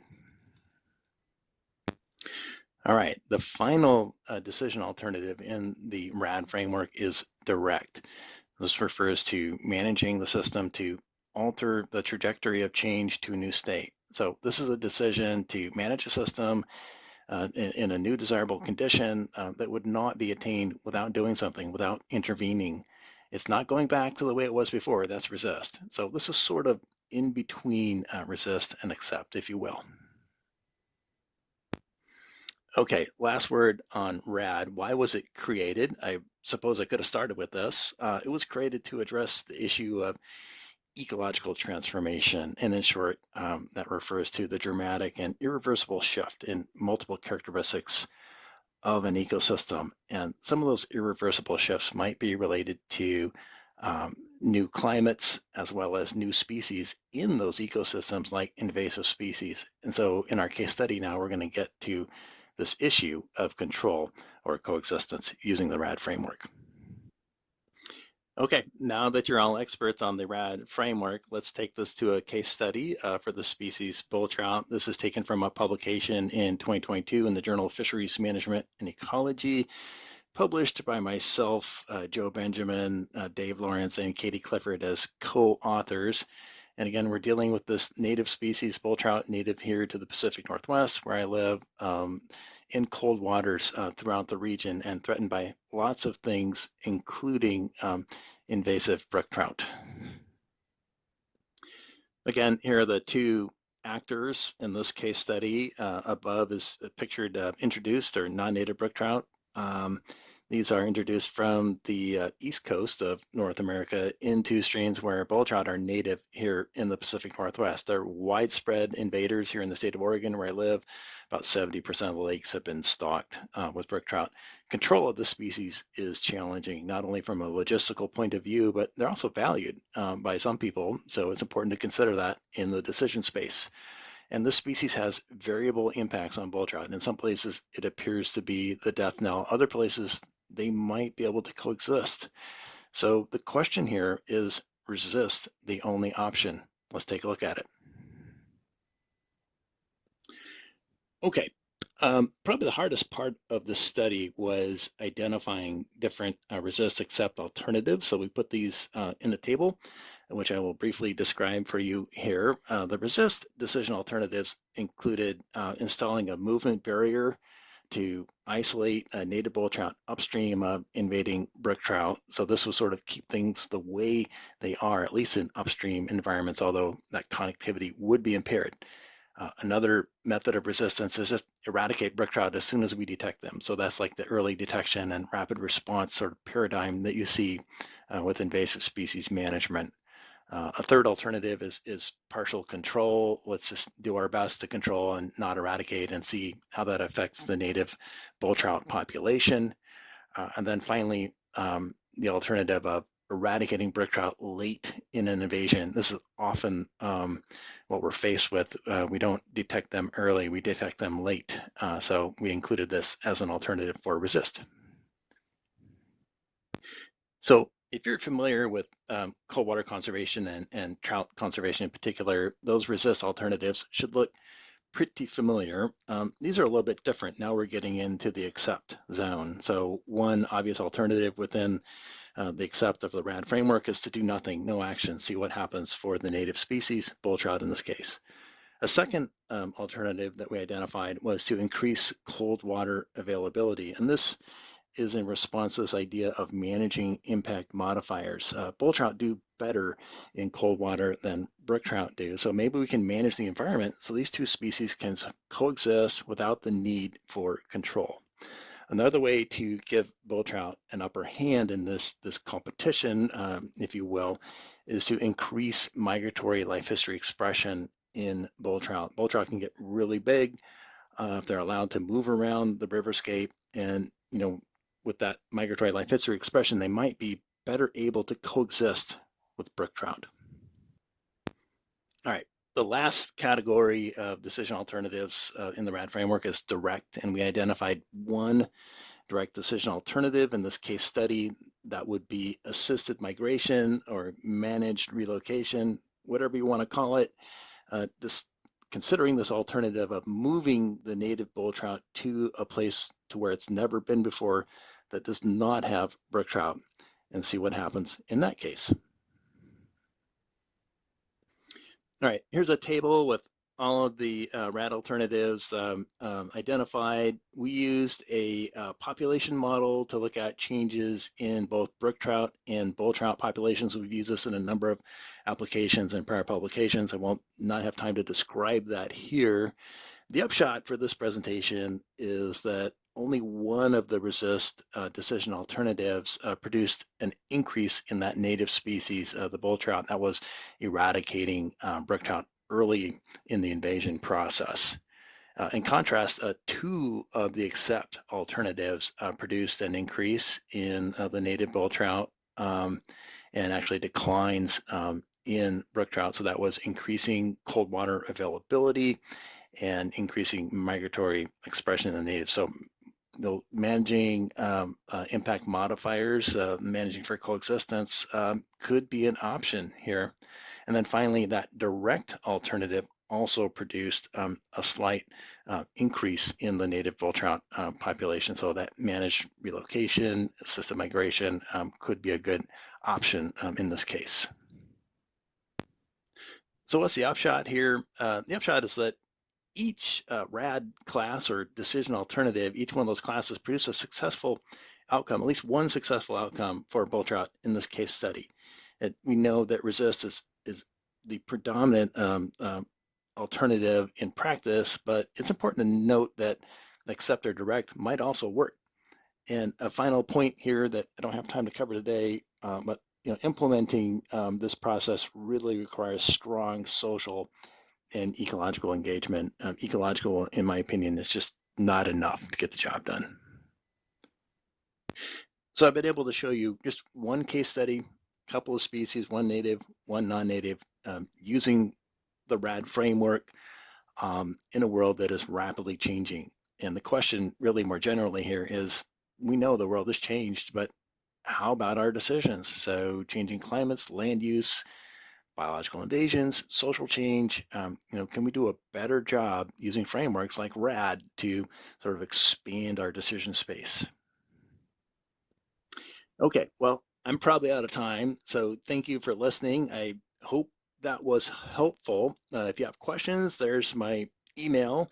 And if you want to learn more about the RAD framework, there's a ton of great resources out there. Go to the USGS site that lists a lot of our recent contributions to this mode of thinking. Thanks for listening. Cheers. Great. Excellent. So we do still have some time for Q&A, even though we're running behind. So I'll turn things over to Dolly and invite folks to come back on camera. Excellent. This was a wonderful session. So please give another round of applause to all of our speakers. They've all done great. Jill, Katie, Cameron, David, and Jason for providing the recording. Thank you all so much. So I'll get started out with questions. As a reminder, please add your questions to the Q&A box. And I think all of our speakers are on camera now. Thank you for that. So my first question to all of you, this session is centered on resilience. What does this mean for you and your focal ecosystems? I can jump in very quickly. And from a municipal perspective, I think resilience, we often look to kind of being resilient to future impacts of climate change. But when you're within a small municipality with limited funding, we're really trying to build resilience for the impacts we're already feeling today, especially when we're talking about stormwater infrastructure that's approaching end of life. You have something like phragmites that can clog up drainage ditches and waterways and stormwater ponds. So it's something that we really need to focus on today because it has a true impact on our municipal budgets. And then also the health and safety of our residents. So for me, that's really what I'm looking at. Obviously, the environmental benefits are the key for most organizations, and myself being a biologist. But yeah, it's really looking at it from the municipal perspective. It's a little different in that you're looking at council budgets, public health and safety, as well as municipal infrastructure. Yeah, maybe I can go next there. So I see resilience as being adaptable, and not focusing just on one species, focus on the larger ecosystem health as a whole, and resilient to those ups and the downs, depending on whether it's pests, whether it's invasions, different species coming in, just being amendable and keeping the species richness as high as you can. Having that resiliency and adaptability is so that we don't lose an entire patch of forest or riparian edge or aquatic habitat. We're looking at how resilient an ecosystem can be and the bigger picture of what it might affect and our bounce back timelines and periods. If I can just jump on that and segue, the idea of being able to have self-regenerating ecosystems that move, as Katie was inferring, as landscapes change with water and drought and different species moving in and out, just that they can grow back on their own. That's resilience to me. Yeah, I'd echo that as well, Jill, and also for us on islands, thinking about the ecosystem services that these places provide for unique biodiversity, but also for the communities that rely on them. And so resilience in this context is that those systems are able to continue to allow those species to thrive and those communities to be able to adapt into the future. Great. Thanks, y'all. It's super interesting to hear some of your perspectives on this, especially since it gets into the relational aspects of resilience too. And I wonder if you could maybe talk a little bit more about that side of the work and what helps sustain your partnerships and collaborations through the challenges of your work. Yeah, I think it's that relationship building, I always say, is kind of the easy part. You can reach out to different organizations, academics working in this field, but it's maintaining the relationship long term that's really difficult and takes effort. And you know, for a municipality like Ajax, we have limited staff capacity and expertise. We have to look to those external agencies and partners like the Toronto Region Conservation Authority, who has that expertise on staff.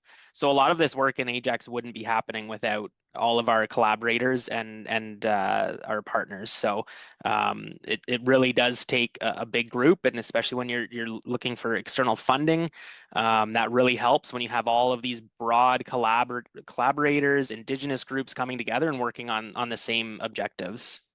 So it's really key for us. Yeah, and to play off that, Cam mentioned it already, the collaborative approach. I mean, that's the biggest piece that we can have into networking and to tie projects. As a conservation authority, we don't have the budget on our own end to help manage across our jurisdiction, and each municipality, each region ties in a budget piece. We then add our budget to that, and then we're growing the pool and the funding, and then we can apply to other grants and grow that even further. It just, you know, it takes a village, it takes a group in order to grow and just have that collaborative approach. For us working in a rural community, very conservative resource extraction focus, the thing that has been able to bring us into collaboration and acceptance in community that has then rippled out into agency acceptance is that we apply for the funding, we develop the programs, we hire the children and grandchildren of the community, we train them, we give them skills, we pay them, and we do the work for everybody. We don't ask other people to do the work, we do the work for them. We don't rely on volunteers. We buy all our gear in town. That has really opened up an entire sense of interconnectedness. And in our work on islands, a lot of the restoration is really co-designed with island communities about a lot of it's what does success look like? What do we want to get out of that? And once there's alignment and some common ground around that, despite there might be differences in the methods that are used to achieve those goals, and some of the challenges along the way, is if there's a shared vision of what success looks like, a lot of the rest of it, it's easier for it to fall in place. It's never easy, but it's easier for it to fall in place. Thank you so much. I'll bring us back to Jason's talk on the Resist, Accept, Direct framework. And I know, Dave, you alluded to that a little bit, but I wonder if just what helps you make decisions towards resilience. You know, I've been listening to the RAD discussions for a couple of years now, and being a watershed ecologist focused on how plants create the basis for entire food and shelter webs of continuing habitats. I understand it's different for animals where you would have two fish, and we work with bull trout in the Hoh River. It's that the native species who evolved here in the last 13,000 years since glaciation don't eat the species that come from Europe and Asia. They don't eat them after 100 years of being around them. So it's like going into a grocery store and seeing styrofoam for food. It just doesn't work. So I'm not sure I can accept I resist and do not accept RAD. So I'll have to talk to Jason some more about it. Thanks. Yeah, it can definitely be tricky. Like, I mean, tied to the Conservation Authority, we look at it as a watershed approach. Each watershed is completely different with what invasive species and pressures it gets. Some can be more urban, others can be more rural. It really just depends on the connectivity of species abundance, and then tied to what invasive pressures we are getting, population amounts, key spreads of conduits, how fast invasives will spread depends on population sizes, and protecting those more niche habitats that are rare to find in some of our areas nowadays. We really want to keep those species richness high, and then, as afterwards focus on more the conduit and the spread piece. But resiliency, it's a hard one to tackle. And I think just having some of those frameworks, whether it's the RAD or other ones, just being open to new frameworks or past ones that maybe just need a bit more information tied to it or something like that. Well, and I think, Katie, that's why it's so important to strategize up front, because of all of our limited resources. Like, you do have to focus on the projects that are going to bring you the most benefit for the least amount of investment, financial, staff time, all of that. So that's why we called our Phragmites management plan a strategic management plan, because our goal from the beginning was never to eradicate it completely across the town. That would financially be impossible. But we really have to focus on what populations we want to hit and to protect natural areas, and have the biggest benefit. So it has to be strategic and efficient that way. Yeah. It's interesting for our work. I think the core activity we do is kind of a no regrets option. And I think we've seen that in other RAD frameworks, is that removing invasive mammals on islands is a no regrets option.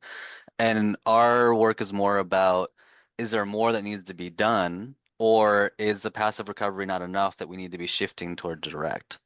And so I think from our work, we're looking at it more about how do we understand more about resilience, and are there more interventions that need to be done? Because the core of our work, we think, is a pretty solid no regrets option for the resist part.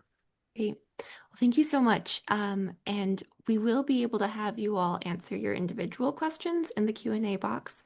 So just a reminder that is a way for that to happen. And maybe we'll just wrap up by a quick one sentence. What is your something for the future that you're hopeful with your work about? Well, I hope we can keep working with our great partners and implementing the plan that was approved a couple years ago. And we have a lot of projects identified, and I want to focus on them there. Yeah, I agree. Like, if we can we've got the projects lined up now, it's just a matter of finding the funding and seeing if we can put them into action, and then watch good quality species come back to life. I'm hopeful for real tangible stories and outcomes of resilience to like actually answer like this is what it means, and have a really great compelling story and visuals that goes along with this is why the work matters from a resilience perspective. And I'm hoping to convince all of the fisheries biologists in the Pacific Northwest that plants matter. Well, thank you so much to our panelists, and Dolly, thank you. I'll turn things over to Dia for Community Action Awards. Thank you, Eva. Okay. So now we're going to pivot to our Community Action Awards. It's my honor to present two of these this year on behalf of the IRISC.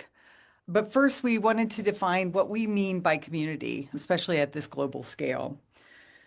As a boundary-spanning community, we bring together professionals who understand that climate change and biological invasions are mechanistically linked through shifting species distributions, altered pathways, changing ecosystems, ecosystem vulnerabilities, and compounded impacts. This includes invasion biologists incorporating climate projections into risk assessments, climate adaptation planners preparing for novel species assemblages, and policymakers working to bridge traditionally siloed governance structures.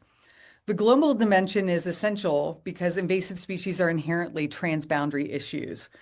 Pathways cross borders, species move without regard for jurisdictions, and climate change intensifies these dynamics. As a result, building community requires collaboration across languages, legal systems, and institutional cultures, an effort that is both necessary and challenging. So from here, I'm going to just dive right into our first award. We would like to honor the work of Dr. Caitlin Faulkner. Caitlin is with the South African National Biodiversity Institute, or SANBI, and the University of Pretoria, where she thinks broadly on pathways of introductions of alien species and the development of systems to identify potential invaders before they are introduced.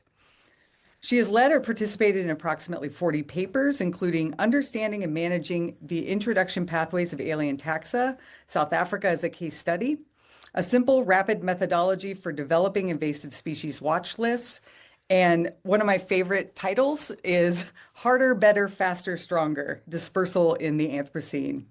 I personally have had the pleasure of working with Caitlin on a couple projects so far, including research that will be presented after the break.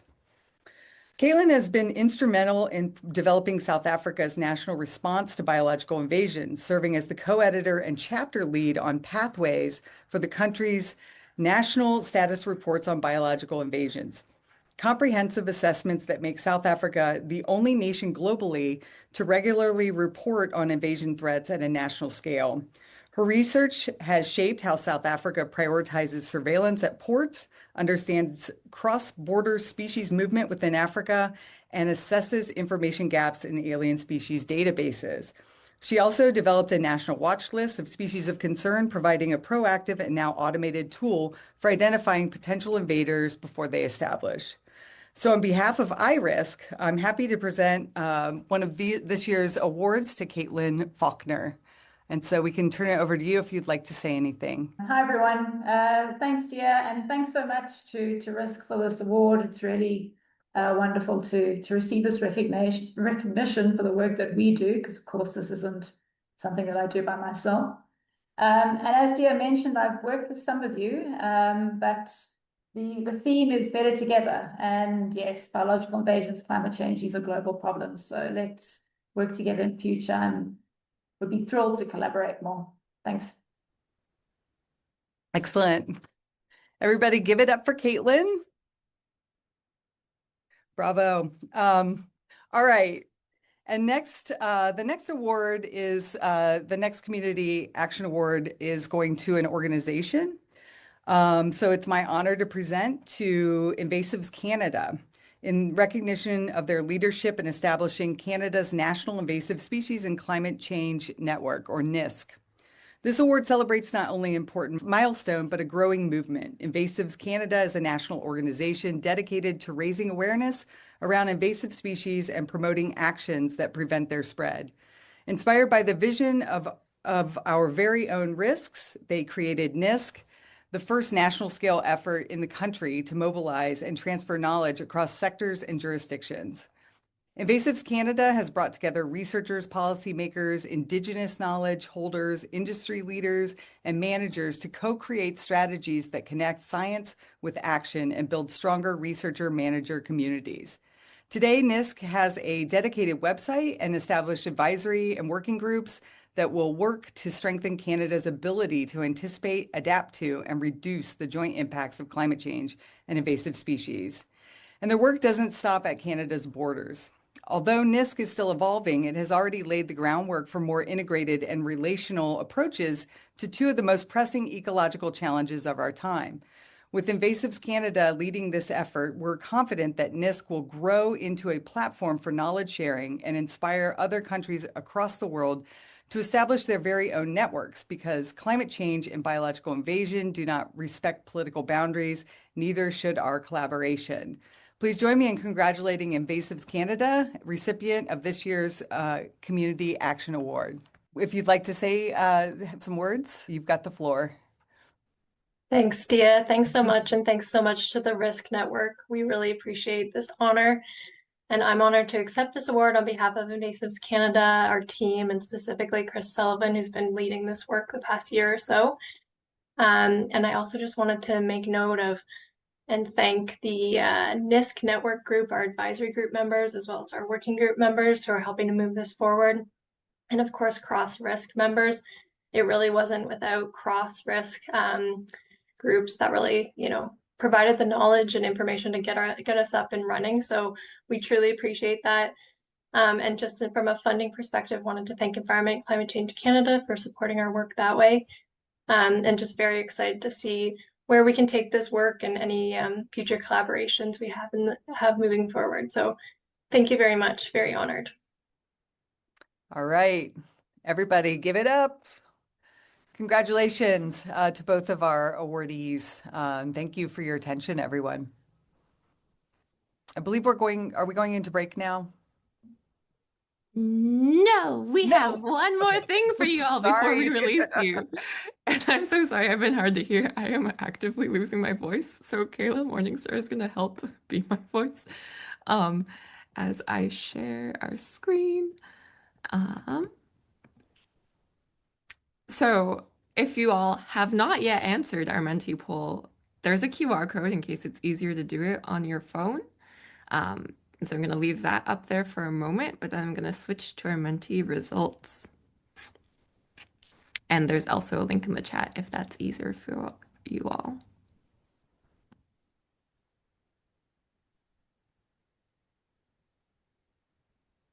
Okay. So here are our results of where we're seeing folks tuning in from. And we can see the numbers changing live as more of you are responding. But great to see we are on multiple continents across oceans. Waiting for South America. Yeah. If you're calling in from South America, please put your dot on the map. Otherwise, we need to do a lot more recruitment there next year. And I'm going to forward through our slides, but you can go at your own pace with your responses as well.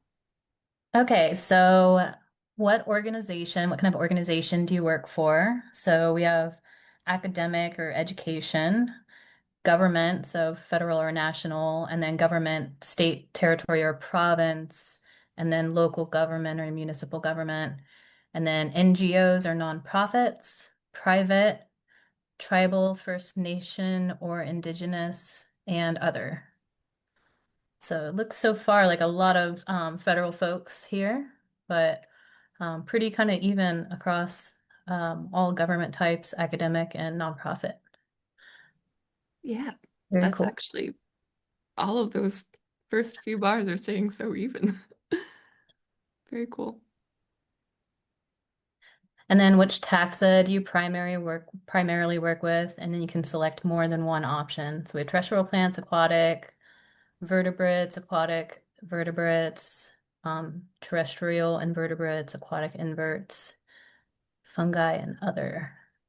So a lot of terrestrial plant folks, aquatic plants folks. So we got a lot of botanists here. Go plants.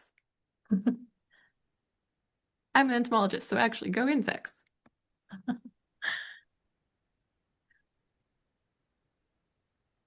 Ooh. Oh, wow. So what types of species are you most concerned about? Spotted lanternfly right in the middle. Japanese knotweed, emerald ash borer. So these are weighted by the number of times that they're being submitted. So we have some that are staying pretty consistent.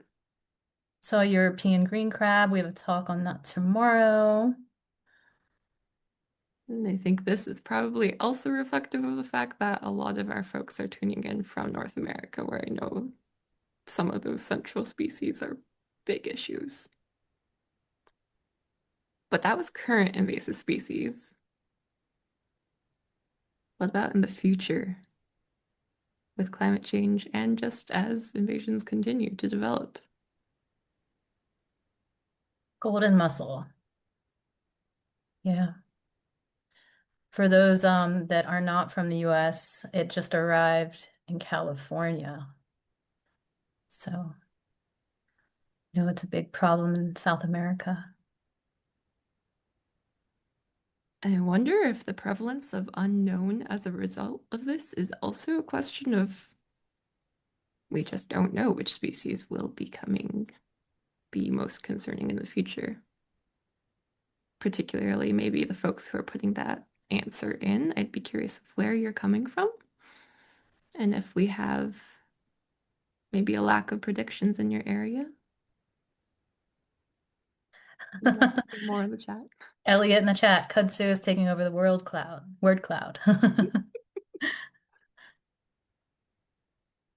In your work with invasive species, how often do you incorporate climate change, collaborate with people outside of your organization, or collaborate with people outside your organization on climate change and invasive species issues?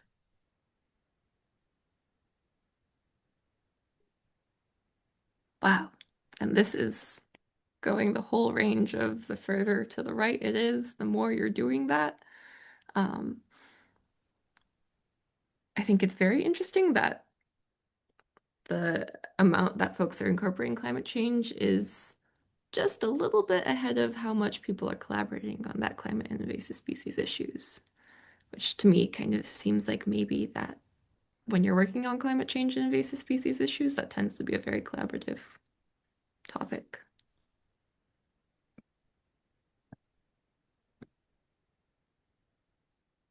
With whom do you collaborate most? So researchers or scientists, managers or practitioners, local community members, students or their instructors, or private companies.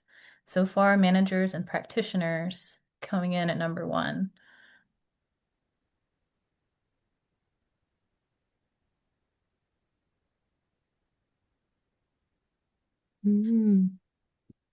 But we'd like to change that, it looks like. And we have a chat here. Where in California did the golden mussel occur? The San Joaquin River, which is in Southern California, and it's been spreading locally. There was an occurrence of hitchhiking in Lake Tahoe, which is on the North California-Nevada border, but it was intervened, so that did not spread, which is very, very good. So we got eyes on the ground. I feel like local community members are a great source of identifying new sightings of species. So there's interest in leveraging that.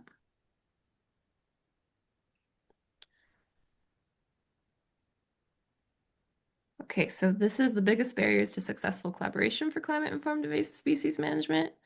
We're seeing some inputs that are very similar: time and resources, time and funding. But there are some more specific things too.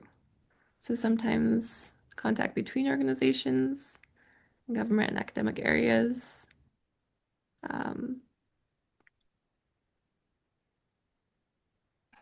Sometimes it's a mindset thing, old thinking and standard practices. Oh gosh, there are so many answers here.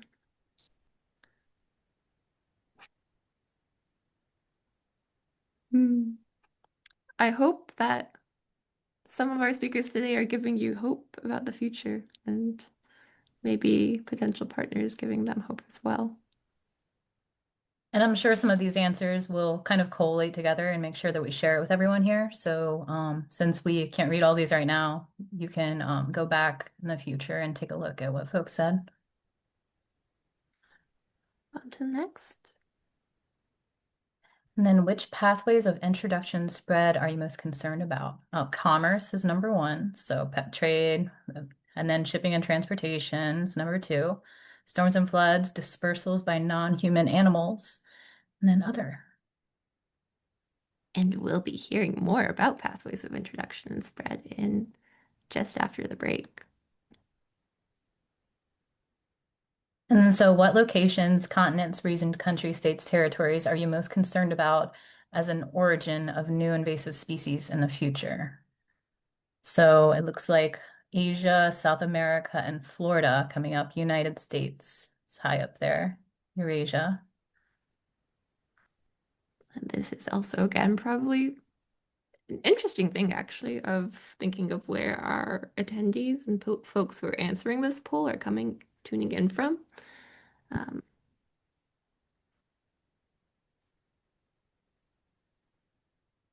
What percentage do you estimate of your time working with invasive species is focused on removal and control efforts, research or looking up information, conducting outreach or education, monitoring and prevention, and other? So removal and control. So clear winner.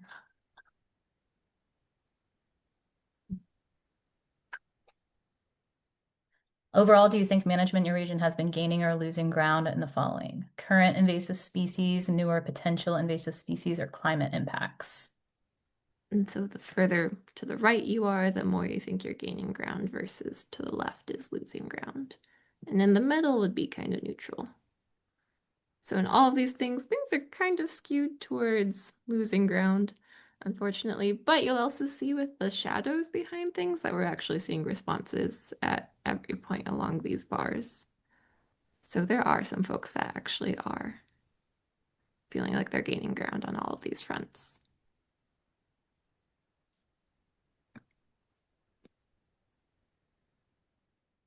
And then we're ranking these concerns in order from most to least concern. So spread of exotic species within my country, novel exotic species moving in, novel pathways with increased international trade and travel, phenological changes in invasive species, and then native range shifting species. So this is hard work. What keeps you going? Kind of the theme of our conference, positivity, working together. So meaningful partnerships I see there. Someone's wife does it too. That's good. NAISMA's getting some love. I kind of like this, just rewards getting to watch the birds and bugs, enjoying the space. Passion, making a difference, contributing to a better future for future generations. Great answers. Hope.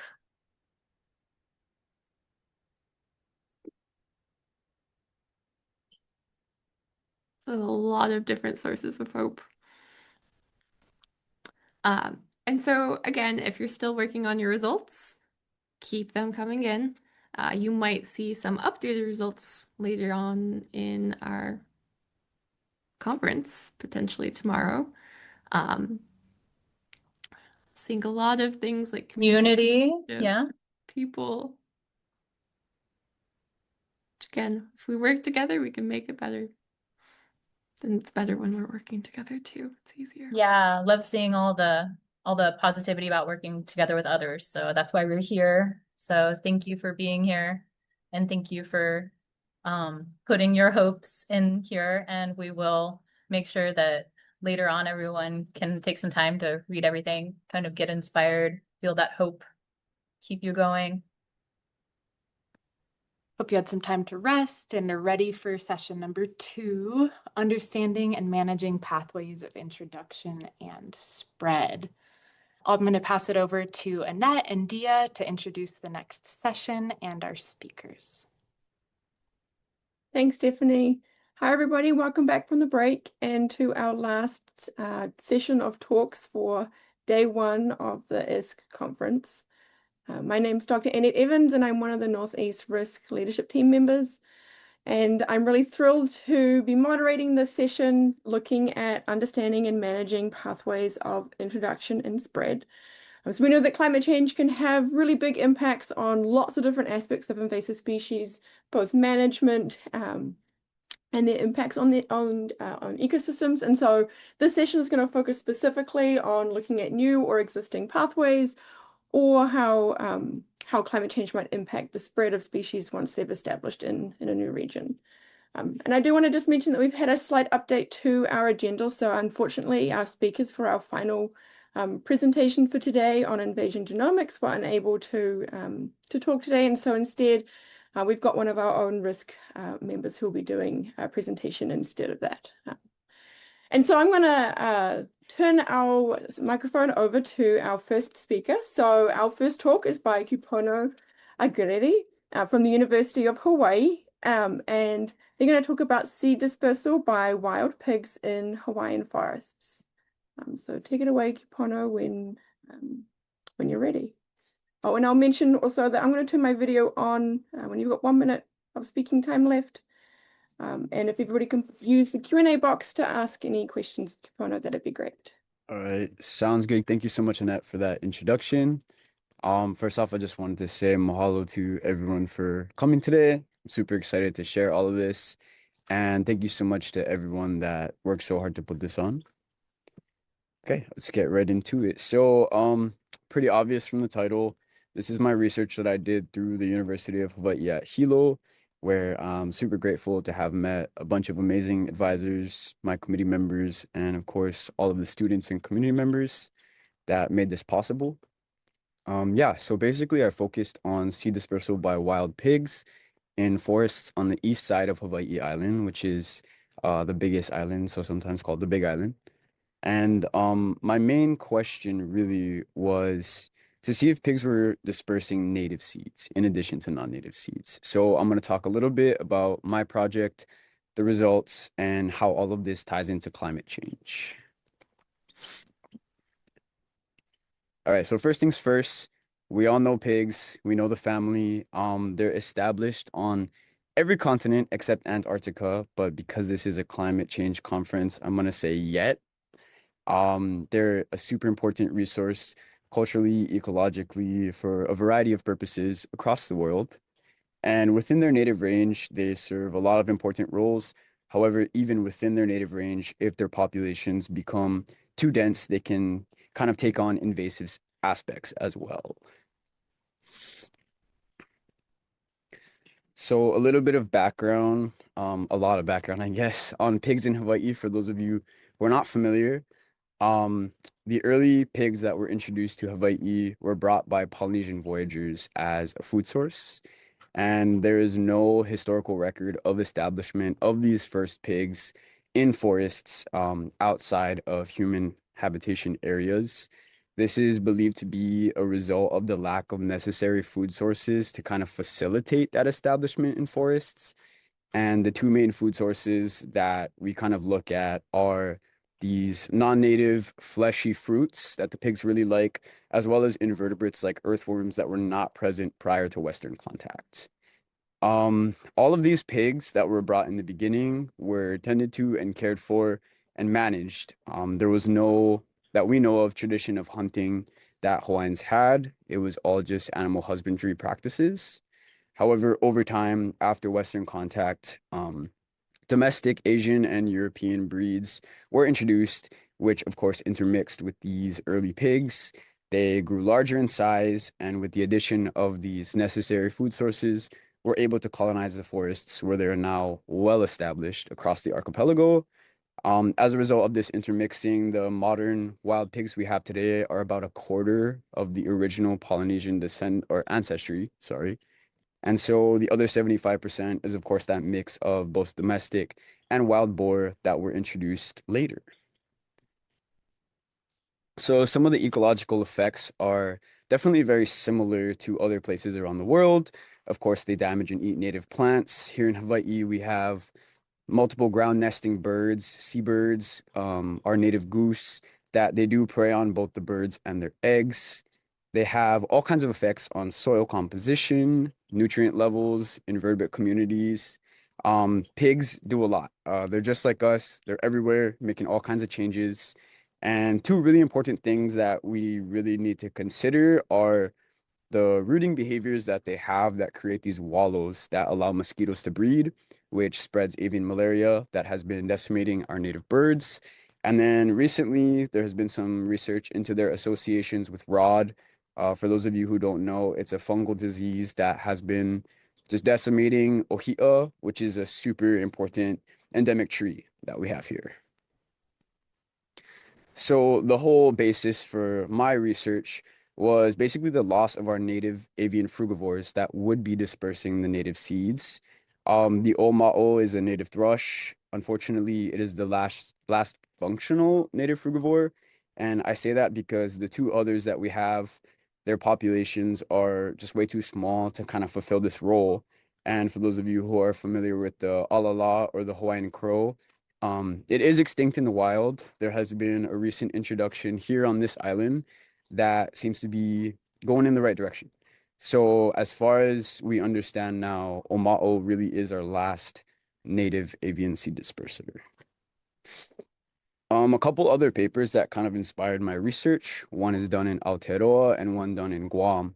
And both of these papers found that in addition to spreading non-native seeds, pigs are also spreading some native seeds there. So the picture isn't so black and white. There are some nuances. And as far as I know, the seed dispersal research here in Hawaii is kind of limited. So I wanted to really focus on that for my research.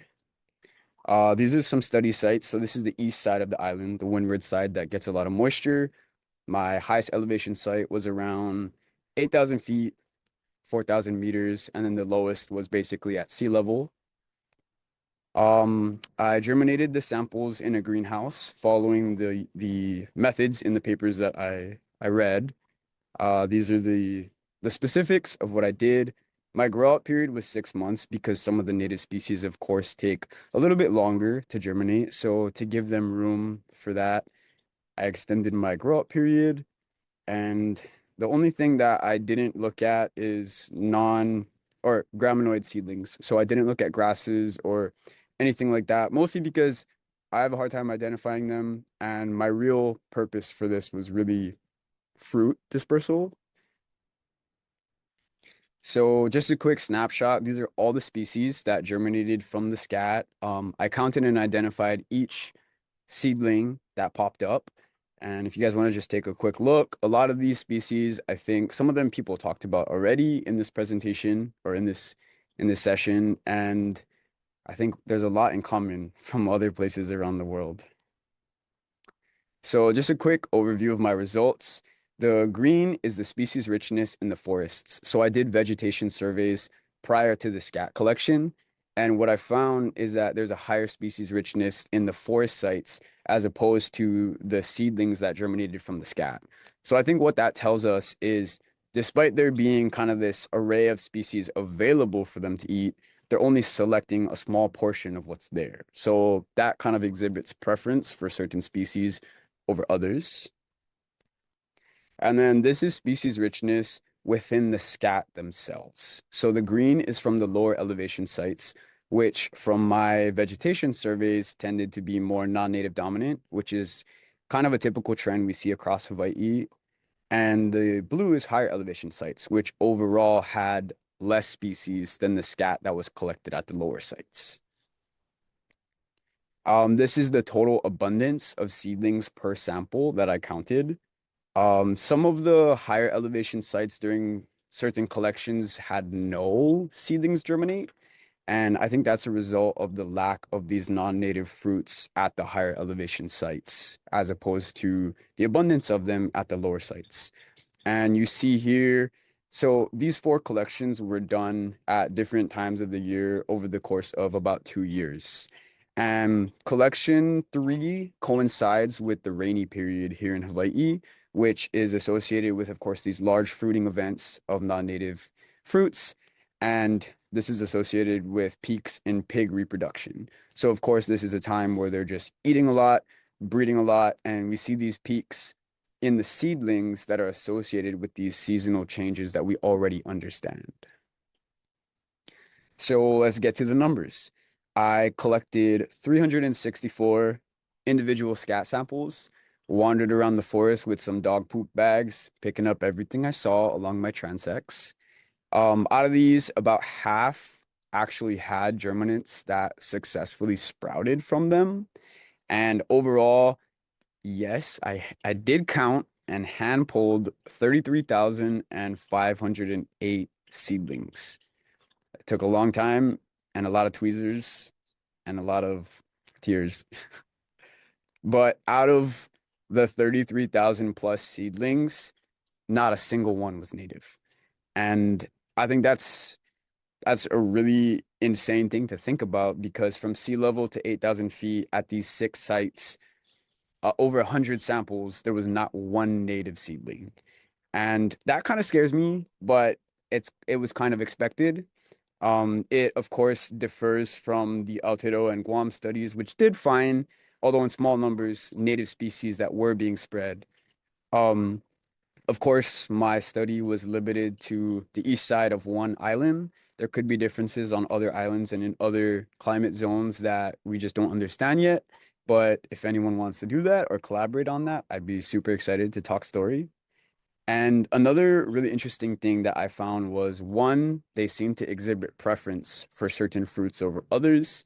And based on the vegetation surveys versus the scat samples collected in those same areas, they're spreading invasives into areas that they're not already present. So during the vegetation survey, for example, there would be an area that did not have strawberry guava present. However, in the scat samples, there were thousands of strawberry guava seedlings being introduced to these sites by the pigs. And we already know that pigs are at these higher elevation sites. However, a lot of these non-native, more tropical fruit species have not yet established above a certain elevation. So things like strawberry guava, passion fruit, cecropia is another big one, but that seems to be pretty limited to the lower elevation sites. And I love to make this joke. My advisor thinks it's super corny, but I think that the invasive plants and the pigs have like a piggyback effect. And basically, both of their effects on the ecosystems kind of feed off of each other. And we see that with this introduction of non-native species into new areas. So I think tying it back into all of this, there was also a study done that kind of modeled the anticipated range increases of non-native plant species in Hawaii. And they actually found that there are many non-native plant species, excuse me, that will actually increase in range, as well as increase in the potential elevational gradient that they can establish at. Which, thinking about that, pigs that are already spreading these species into new areas, if the potential habitat for these non-native plants increases, the pigs are right there spreading them to those places anyway, because the pigs are already there. We see them extremely high up in elevation, but again, stuff like strawberry guava is not present there yet. With the changing climate, I'm sure it will be eventually. So, management considerations when understanding the results of the research and also the potential for the spread of these species. Unfortunately, for landscape scale conservation goals, hunting is just not an effective option. In smaller scale areas, it can be, but in terms of large tracts of intact native forests, it's just not feasible to go in with dogs and hunters and try to control pigs at a meaningful level. And so I think the real thing here is fencing. Unfortunately, it is extremely cost and labor prohibitive, but based on these climate models and the ability of pigs as these insane seed dispersers, I think fencing really is our only option to prevent the spread of these species. Um, the control of one of these species and not the other, I think, will not be effective. If you take out the pigs, but the guava is still there, other pigs will come back. And if you take out the guava, but the pigs are still there, the pigs are going to continue planting that guava in those areas. So it needs to be a double approach of controlling the pigs and the guava, but creating that fence, feel like will be a buffer for that spread. And really to hit home the point, I mean, we saw other photos as well of fenced versus unfenced areas. This is here in Hawaii. As you can see down the middle, that's the fence. And it's just such a stark contrast between areas where ungulates are excluded and where they're not. And apart from destroying the native plants, they're also introducing these non-natives. So it's just kind of a crazy cycle that fencing obviously could help prevent. Yeah, I just wanted to mahalo everyone on my committee, my primary advisor, Dr. Rebecca Ostertag, and of course, all of the people on my field crew, volunteers, researchers that helped. This would not be possible without any of them. If I do have time for questions, we can do that. Also, feel free to contact me at my university or personal email. Any questions, love to talk story, or just share resources. Let me know. Thank you. Thank you, Kupono. That was an amazing talk, and look at all these emojis that are coming up for you, and hopefully you've been enjoying them as you've been speaking as well. So we do have time for some Q&A, and so the first question that I see in our Q&A box is asking about the hunting of pigs and whether that hunting strategy could include the use of traps. Yeah, so snaring is actually a pretty effective option in terms of like hunting control, but of course there are some limitations with that. You know, you have to go out and check the snares, maintain the snares. Also other kind of non-target species, you know, like other hunting dogs or even like dangerous to people, depending on the areas. So I think snaring, from what I've seen, is the most effective hunting option. But as far as like humans and dogs, it doesn't seem to work too well for like large areas. Sure. So a lot of time and energy required. Yeah. Thank you. Thank So you. a follow-up question also about control of pigs. So this is specific about the use of the fencing. So there's a question about whether the pig fencing hinders any other animals moving across that landscape. Yeah, that's a great question. So in Hawaii, we don't have any large terrestrial native mammals. All of the native mammals that are here are introduced, and of course have these damaging effects on the forest. All of our native land creatures, I guess, are mostly birds, and of course they're not limited by these fences. So as far as movement patterns of larger animals, as far as I understand, there will be no effect. That's great. And so there's no other unintended consequences that you're aware of more broadly from the use of these fences, since that seems to be one of the few successful strategies. Really? Yeah, I know. I think probably the main issue with the fencing would be like community buy-in. I know a lot of hunters will cut fences sometimes to allow the animals to get into other areas and to, you know, increase populations. So I think ecologically, fences are a plus.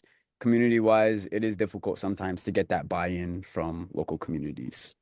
Sure. Yeah, really important point. So there is one more question, or sorry, two more questions for you in the chat, but we are out of time. So if you could answer those by typing an answer, that would be what in the Q&A box. Yeah, for sure. That would be great. So if everybody could please join me in thank you, Kupono. Use the emojis at the bottom, and if you stop sharing your screen, we can move on to our next speaker, which is Dr. Teresa Cully from the University of Cincinnati in the United States. And she's going to be talking about extreme weather events and plant invasions, the impact of a tornado on a deciduous forest. So Teresa, the floor is yours when you're ready.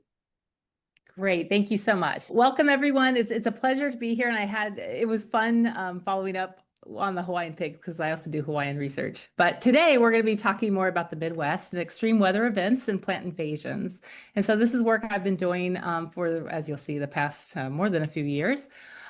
But I do, and again, this might be something everyone here perfectly understands, but what we have going on is extreme weather events are increasing around the world. And this is both in terms of the severity, the number, how rapid the storm itself increases. And so again, hurricanes, windstorms such as tornadoes that we'll be talking about today, but there's also drought, glacier melt, and then also increased risk of fires. And so again, a lot of these are happening, and this whole conference, of course, is on global climate change, and these are a consequence of that. What I'd like to do is focus a little bit more on the tornadoes. So in general, most people already know this, is that major ecological disturbances can indeed open up habitat for invasion. And an example here is a pretty severe case of a tornado. There was an outbreak in 1974 in the Midwest. This was an F5 tornado that struck northern Kentucky. This is not the one that we'll be talking about, but it is one we'll be making a comparison to. And you could see the effect is rather dramatic. Essentially everything, all the plant life, everything, including houses and such, have been essentially destroyed. So you can imagine how dramatic this is. And again, it's a natural thing, but the point is that nowadays there are unnaturally increasing in frequency and such. So we need to know a little bit more about what are the impacts of these natural disturbances, these wind disturbances specifically on invasion is what I'm interested in. So what we'll be focusing on is a site that is owned by the University of Cincinnati called the Harris Benedict Nature Preserve, previously known as Hazelwood, if anyone's from this particular area. Just to give you a better idea of where it's located, if you're familiar with Cincinnati in the southwestern corner of Ohio, it's surrounded by the 275 outer belt, and you could see the location of the nature preserve just right along the I-71 freeway and the 275 outer belt. It is about nearly 75 acres. And again, it's been owned by the University of Cincinnati since 1929, when it was purchased by a number of students who held bake sales to purchase it in honor of a faculty member, a botanist who had passed away, and they wanted to do it in his honor. What's interesting about this site is that it's embedded in an urban matrix. And so I want to show you on the left is a photograph of what the site was in 1929. I have no idea how they got this photograph, but probably a very old airplane.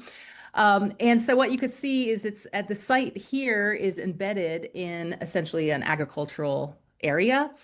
Fast forward to today, and essentially it's surrounded by an urban matrix of a residential area, freeways, and a commercial site to the northwest of it. So the really cool aspect of this particular site is that it's been well studied. So a student of Lucy Brown, John Seggleton, actually lived at the site, an old farmhouse, and he used it as the basis for his master's and his PhD work. So he has his very detailed field notes, which we actually have today. And what I'm showing you here is he had 3 different transects that he had, and he on each transect, he looked very carefully.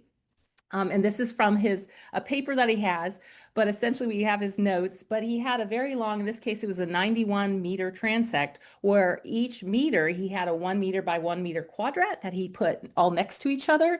And he actually hand drew and put abbreviations for every occurrence of an individual species in that. So we have this wonderful array of historical information from 1929.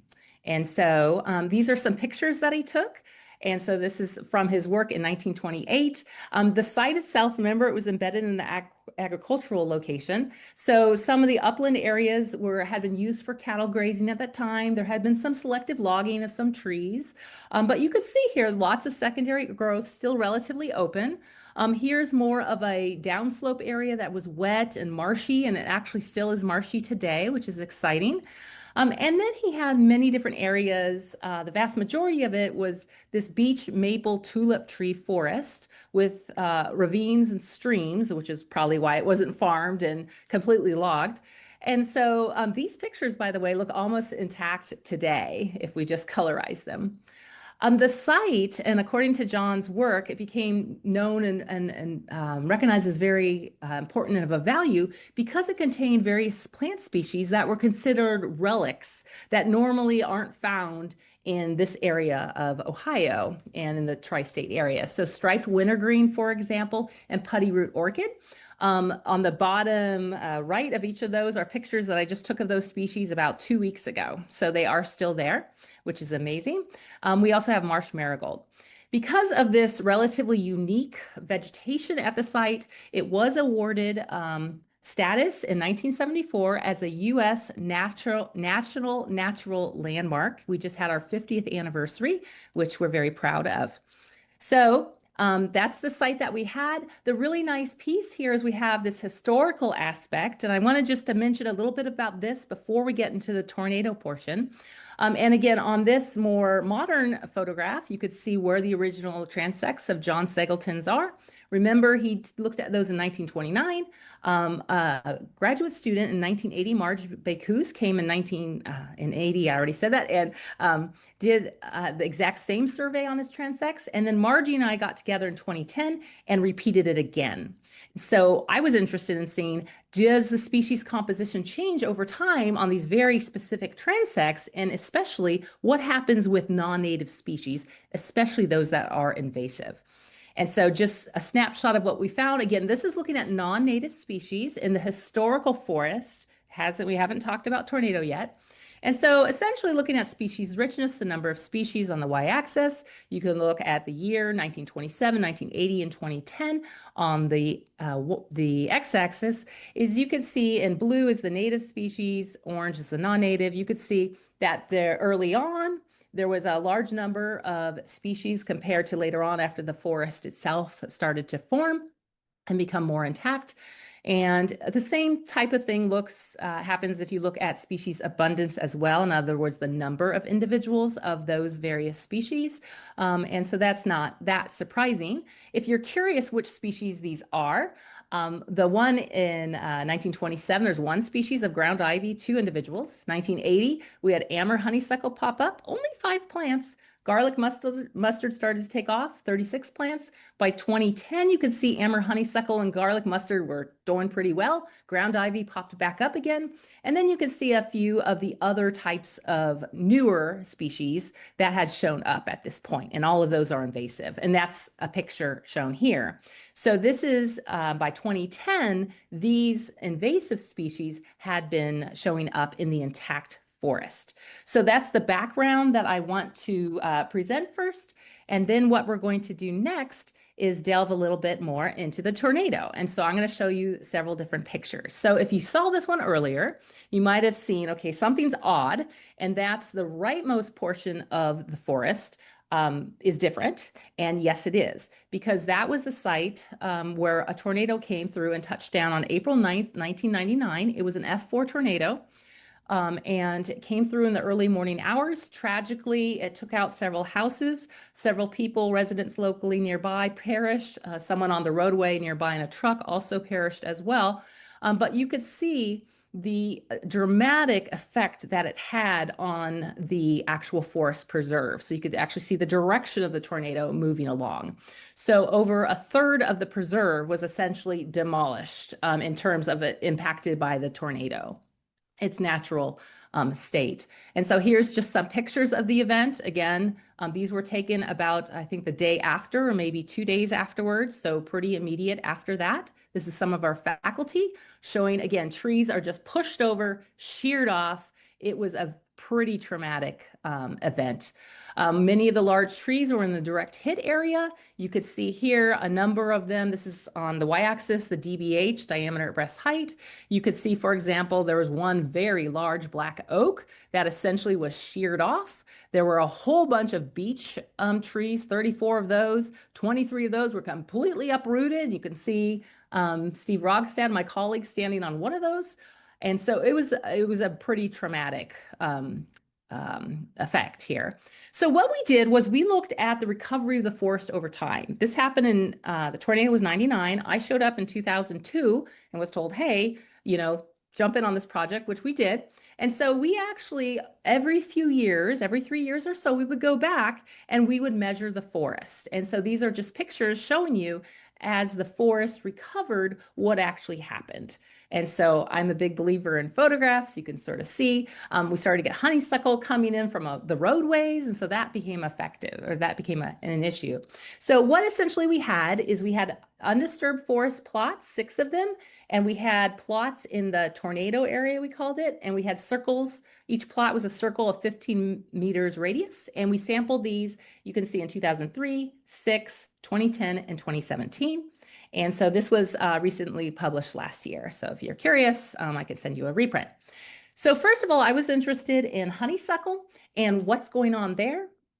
And so what you can see here is, first of all, I thought honeysuckle was going to take over and rule the world. That actually hasn't happened, which is actually some good news. But what we did see is if you looked at the abundance, the number of honeysuckle on the top graph, gray is the undisturbed sites in the forest, and you can see the honeysuckle abundance is pretty stable. And in the undisturbed sites, that dotted line, you'll see in 2020 or 2006, it shot up and then it naturally thinned out. So that was interesting. But now if we look at the size of the honeysuckle, the mean basal area, you could see that it actually increased in the tornado area. So fewer honeysuckle individuals, but those that are there are larger. So that was interesting. Then finally, what we wanted to do was to just look at the percent cover of invasive species over time. So what I'm going to show you is the 4 different sampling years. On the left, we have the 6 tornado plots. On the right, we have the 6 undisturbed plots, and you can see I've color-coded them according to the species.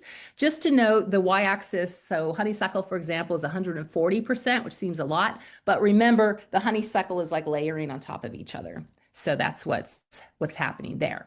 But essentially, you can see we have a lot of invasive species popping up right away in the tornado plots, very few in the undisturbed sites in the forest. 3 years later, pretty much the same story again, but maybe fewer of the honeysuckle popping up. Remember, I told you it was naturally thinning out. In 2010, again, relatively the same type of pattern, but again, fewer honeysuckle, but they're starting to get a little bit more common in the undisturbed plots. And by 2017, things might look a little different. However, I need to draw your attention to the fact that the y-axis is different. So it was going up to 140 in the other ones, and this only goes to 14.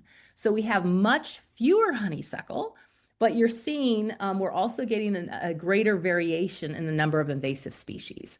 I should also note we had Russian olive that appeared and then disappeared. So again, these are the species that we saw before. In the intact forest, I put X's on the ones that we did not see in the tornado area. However, we did see a new one, which was Tree of Heaven, which is interesting. So remember I told you about that earlier tornado?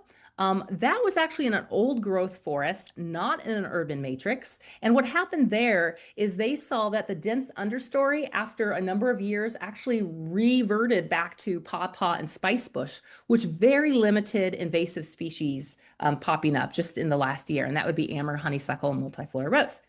Now, what we have here in the urban matrix was very different. We had lower numbers, but a lot of different variation of invasive species. So we believe that that's due to the urban matrix. We have a lot of seed rain coming in from the local areas around. So what I want to leave you with is just a brief little snippet of current challenges. We are now seeing wild burning bush increasingly showing up in the forest area. We've actually genotyped it in my lab. We use a lot of population genetics, and we verified that it's the cultivar compactus, and there's compactus planted all around in the neighborhood, and we believe that's how it's coming in. We are seeing new potential invasives, this Italian arum. At some point, I can tell you if you're interested, it's a scary new one, and then Japanese snowball, and of course, white-tailed deer. So that's what I want to end with. And just to let you know that we have the nature preserve today, it's being used for research, education, and community. And with that, I just have a few people to acknowledge.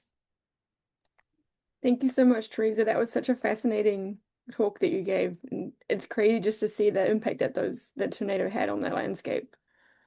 So please, I'm seeing a ton of emojis already, but if you haven't added your emoji to the list that's growing, please do so now. And I think we have time for one very quick question. So do you think that the Amur honeysuckle was predicted to remain dominant in that disturbed area, or do you think something else is taking over?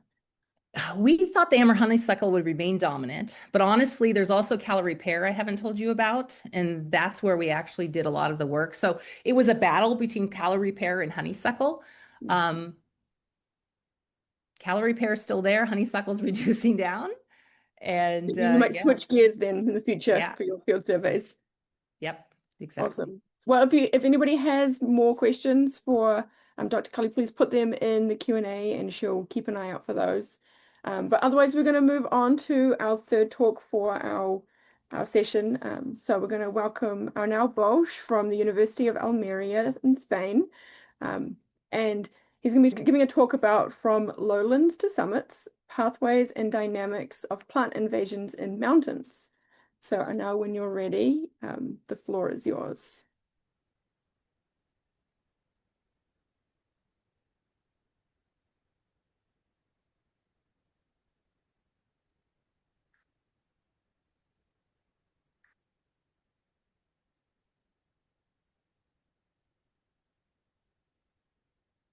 Okay, so today I'm going to be presenting part of my PhD.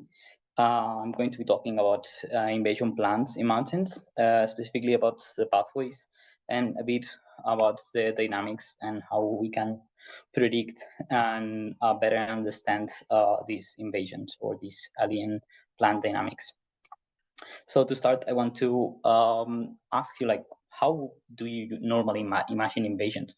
Because I would think that normally most people, what they think when they think about plant invasion, especially, they think about places that have a lot of human disturbance. Here we have coastal sites in the north of Spain, and we see them quite invaded by Carpobrotus down. And so normally we imagine these invasions but we don't normally think about them in more invaded than other ecosystems, and that's because mountains have a more severe climate, more harsh climate, and less human pressure. But this is slowly changing as climate change is rising the temperatures, as well as there's more activities and more constructions and roads being built in mountains, right? So what we are trying with my PhD as a general idea is to try to characterize invasion events and group them into invasion syndromes, which would be trying to group them according to their context, to their similar contexts. What would define a context is, for example, the pathways, the alien species traits, the ecosystems that are invaded, etc. And these groups, we would expect that they have similar invasion dynamics, similar impacts, and similar effective policy and management actions, right? And this was proposed by Novoa and et al. And this article in 2020. And they had this theoretical invasion syndrome described for plants in mountains. And what we would expect here is that we could group these invasion events according to their pathways, which would be that these plants normally spread and enter these high elevations through corridors such as roads. That these plants invading mountains have a trait that they have a broad climatic tolerance and a high capacity to disperse through these corridors, these roads, and that these areas, as I said, have a harsh climate, these invaded ecosystems, and we would expect that the dynamics are similar.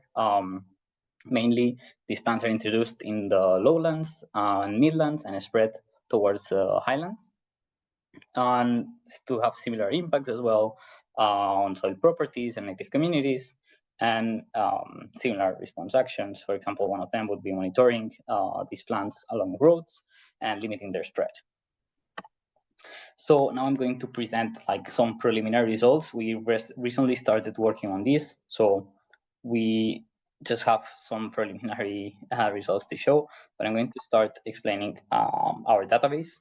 We built our database from the Mountain Invasion Research Network, MIREN, that is a network that studies responses on mountain vegetation across latitudinal gradients and the responses of these to biological invasions, climate change, and land use.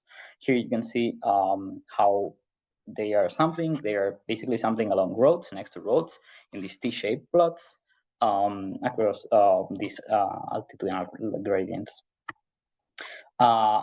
From this network, we got this list of 564 species distributed across 18 mountain regions that you can see in the map all over the world.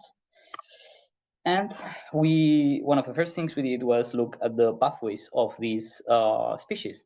Here, it's important to note that we are not looking at exclusively at pathways into mountains, but to the general pathways of these species that are recorded as alien in mountains all over the world. So the first thing we saw was that the main, well, here in this graph, you can see the top 10 introduction pathways. There's many, so I just put the top 10 so it was more understandable. And we can see the number of species that have each pathway. In this case, we see that then intentional release is the main pathway, and this is different at what was found for alien plants in Europe. They found that the main pathway was ornamental and horticultural scapes, which we don't see here as the top. Instead, ornamental would be the second pathway, and horticulture would be the sixth.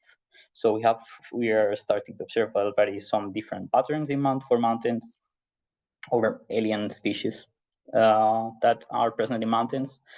If we look at general pathways, grouping these pathways into more general groups or categories, we would group them in contaminant or stowaway and stowaway, corridors, escapes, and releases.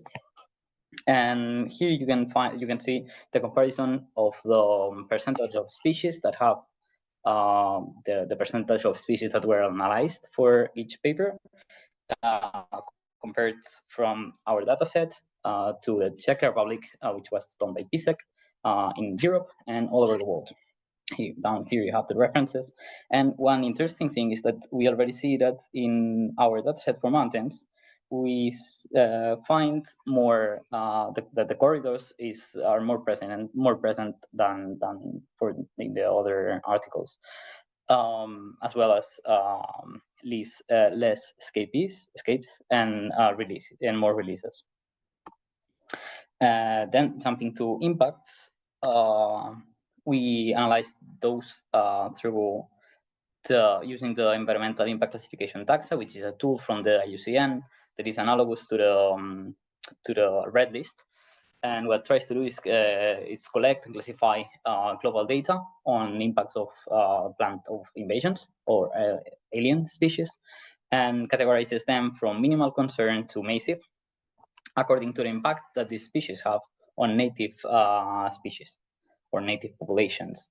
So massive would be an irreversible extinction, and moderate would be, for example, an impact on the population of a native species. And then it's also classified each of these impacts according to their mechanism, although some don't apply, for example, grazing, in this case, for plants. So we did an initial screening. We looked at how many papers would have to analyze or assess for to do these impact assessments. And here you can see the number of species and the papers that we found for each of the species. For example, we see that most species had between 0 and 10 papers, and that is aligned with what was found by the IPBES report in invasive species. And we can see that the number of impacts recorded in tundra and high mountain habitats was pretty low compared to other habitats. So we are already seeing that the research on impacts of alien plant in mountains is still scarce and missing. Now, looking at the mechanisms of the assessments that we already did, it's just a small subset of our species, but we are already started working on that. And just to show what we found until now is that the main mechanism would be competition, position, and toxicity, and indirect impacts through interaction with other species. Most of them are found not in mountains, these impacts. However, for competition, we see that the proportion of impacts on mountains are quite high, near half of the 50%. And looking at the ACAT categories, we see that most of the impacts are recorded as minor, which would be an impact on the performance of a native species, but most of them are not recorded in mountains. However, something really interesting is that we look at the moderate impacts, which would be, as I said before, an impact on the population on the population number of a native species. We see that a lot of them, more than half of it, are actually recorded in mountains for these species. So just finally, to wrap up, the future steps, as you've seen, this is quite preliminary still, will be characterizing better the ecological context, looking at species traits, the residence time, the recipient systems, as well as the socioeconomical context, the invasion dynamics through ecological niche modeling, the management requirements and success of these management strategies, and finally clustering all these invasion events in invasion syndromes. So that would be all from me. I just want to thank my colleagues that just already are working on that and helping me a lot, and the funding institutions. So thank you. Thank you so much. Can everybody please join me in thanking Anel for such a wonderful presentation? So now's your time to, if you've got a question, please put it in the Q&A box. You can't raise your hand because we can't get you to speak on this webinar format. And so while we wait, we've got a couple of minutes for questions. I have a question, and so I'm curious, right? We know that there's often sampling bias can impact our ability to understand how invasive species move and have impacts. And I could imagine that it might be kind of challenging to gather data in mountainous environments. Have you given thought to maybe that sampling bias impacting some of these results, given how many species had fewer than 10 publications associated? Yeah. This is clear that we have a sampling bias, but those for the so the generality of the project would be the clustering in the invasion syndromes, and for that we can consider the sampling bias. So what we will be using for that is unsupervised machine learning, and we already are starting to think about how to consider that, but this is still like a really initial step of the project. So that's great. It's so interesting, and I look forward to seeing the rest of your results when you've got them. So maybe keep an eye on the chat, and if anybody has a question that they're still frantically typing, you'll be able to respond to them in that Q&A box. But for now, we're going to move on to our last final talk of our session. So I'm really thrilled to introduce Dr. Dia Laurence, my co-organizer for the session. Dia is coming to us from the Northeast RISC as well as Pennsylvania State University. She's stepping in last minute to fill our speaking spot since our original speakers were unable to join us today. So please join me in welcoming Dia, who's going to speak to us about climate smart adaptive biosecurity to manage introduction pathways into protected areas. Dia, the floor is yours. Excellent. Are you seeing the correct slide? This correct screen? All right, yes, excellent. So I'm happy to present today some work that was done and published earlier this year, looking at introduction pathways into protected areas and thinking about how we might manage those in terms of climate change. This paper is open access. Just want to acknowledge my co-authors here with Susie Canavan, Caitlin, Katie O'Shaughnessy, Julie Lockwood, Elliot Parsons, Julian Avery, and Wes Daniel. And so have a look at that if you haven't had a chance, if you're interested. This whole workshop, all came out of a workshop that was done in Stellenbosch at the CIB in South Africa, really looking at protected areas, invasive species in protected areas. And it's all couched in this Kunming-Montreal Global Biodiversity Framework. There are 23, you can see all these different targets that were outlined in this framework. We focused for this project on these three targets: protect and conserve natural areas, managing invasive alien species, and minimizing the impacts of climate change. And so digging in on the target 3, the goal for this was to essentially get 30% of the world's area in some sort of protected status. And so at this time, we're at about 16-17% of the terrestrial areas are protected in about 285,000 different protected areas, and just over 8% of our marine and coastal areas. And this looks a little discouraging, but if you look at the fact that this is a 35% increase since January of 2016 from the previous targets, it is pretty successful, but we do have a ways to go. Target 6 is to identify and manage introduction pathways into protected areas. So, you know, the broader target is about invasive species management, but they do specify managing the pathways. And so we do this because we know there are limited resources for invasive species management for these areas, and that managing pathways might be more efficient than by species approach. And if we understand patterns, this may assist in prevention and management efforts. So for example, different pathways might be important for different types of ecosystems. This is a picture of either a recreational boat or a small fishing boat that you can see some pretty substantial fouling on the outside of it. So this particular pathway intuitively would be important for your aquatic systems, both marine and freshwater. You might also have common pathways among taxonomic groups, and it's pretty well known that between 80 and 90% of all invasive plants are affiliated with horticulture, forestry, or agriculture, just like these lupines in this photo. Target 8 is to minimize the impacts of climate change, and in this target, it's identified that we should look for ecosystems that are vulnerable to climate change and focus on those. And they do say we should look into nature-based solutions. So this could be carbon storage and building climate resilience. But I do a lot of risk assessments, one of my specialties. I'm very risk averse, and I just like to make the point that we don't make more problems than we solve. I'll give this example from Florida. This is Pongum oil tree in production. It's being promoted as something that requires less inputs, climate resilient, a nice replacement for citrus in Florida.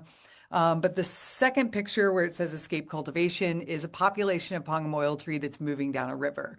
And this is just one of 2 or 3 of these populations that we know. This is, I predict, to be the next big problem in Florida as we move forward. So one of the things our group did was we wanted to identify 4 ways that we thought climate change was influencing these pathways into protected areas. And so first we have human responses and movement. This figure here shows that the average number of internal climate migrants by 2050 is going to increase. This is by different regions. You can see, in Northern Africa, about 6.1% of the population is going to be affected, 1.6 in South Asia, and you have some variation around the world. But below you see a woman wading in floodwaters. This means, these kinds of migrations are going to mean that we're moving agricultural areas, we're moving where people live, and we're also moving those species that are associated with humans. Human-mediated transport's going to change. We have, pretty clear example here with some new pathways and more frequent pathways. But we also have other things like, changes in the way we do tourism or different things that are getting moved around in commerce. Extreme climatic events, I don't think we need to spend too much time here, but we know that these are also affecting the way species are establishing and moving around the landscape. And then finally, changes in environmental suitability. So range shifters, sleeper species, they're just, sort of hanging out and waiting for those conditions to favor them. So in our project, we wanted to identify pathways that facilitate introduction into protected areas. We dig deeper into this in the paper than I'll show here, of course. Highlight the current state of introduction pathway management and provide some recommendations. And so in the paper, you'll see this table here where it's broken down by our different types of pathways. So you have intentional release for use, accommodating commodities. My eyes are failing me right now on the tiny words. But we also have corridors and natural dispersal. So what we did was I just highlight 4 of these examples. The first one is release in nature. So this example is planting bamboo in different parts of Africa for landscape improvement, whether it's erosion control, some carbon sequestration, things like that. And this is, associated with our human responses and movement. And if you are familiar with bamboo, it can be a big problem once it becomes invasive. For human-mediated transport, I really wanted to highlight this idea of last chance tourism. So you've got people who are trying to go see things before they're gone, whether it's glaciers that are melting or some endangered species. But you're getting more people, more trips, and more chances for things to be hitchhike and release. So in this case, we talk about ship and boat fouling or ballast water contaminants. But people themselves can also introduce these non-natives, potentially invasive species.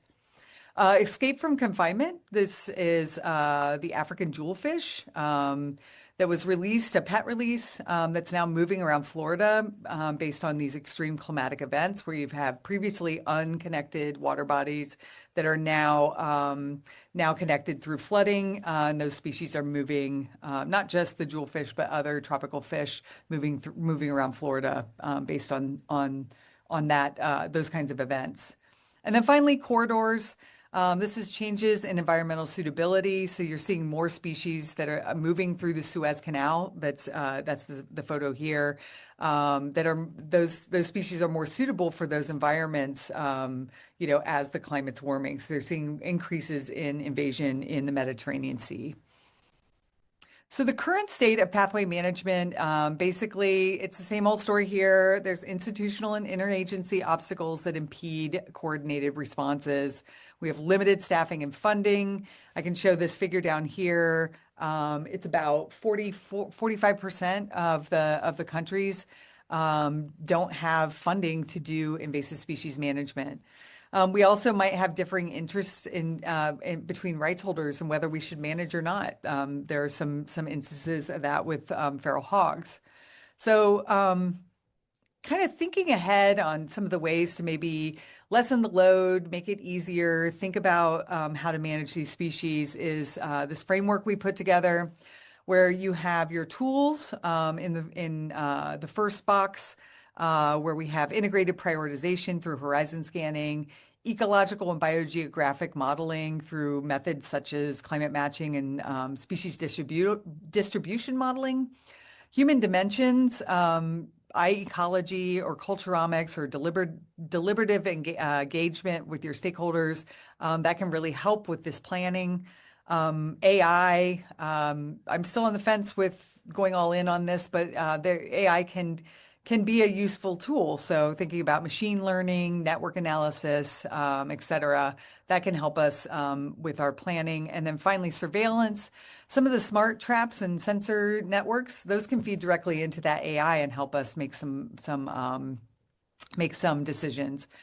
That goes into your planning, prioritization of pathways, species, areas, resource capacity, which then goes into your analysis. So maybe that's a risk analysis, including mitigation, scenario planning.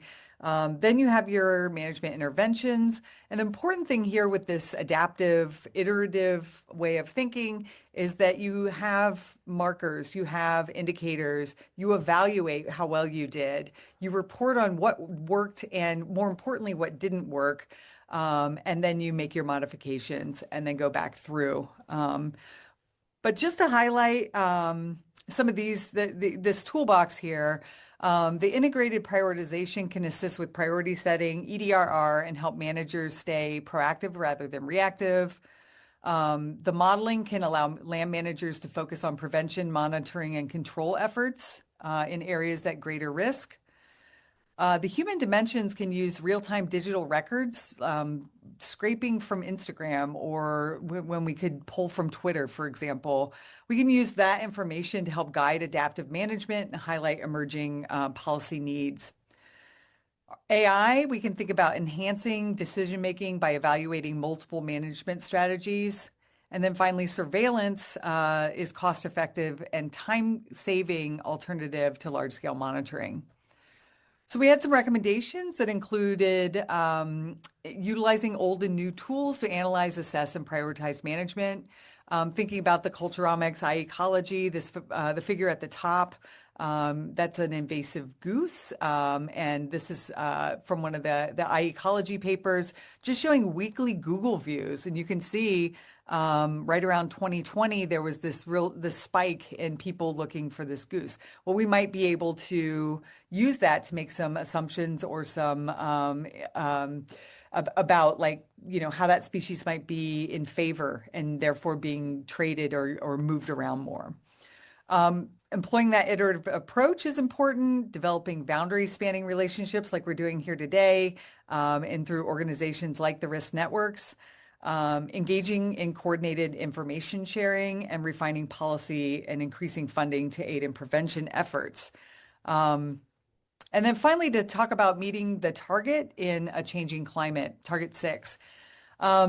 A recent paper in 2024 came out from Langhammer and colleagues that showed that interventions targeting invasive species in protected areas has yielded positive outcomes for biodiversity, and that's really encouraging.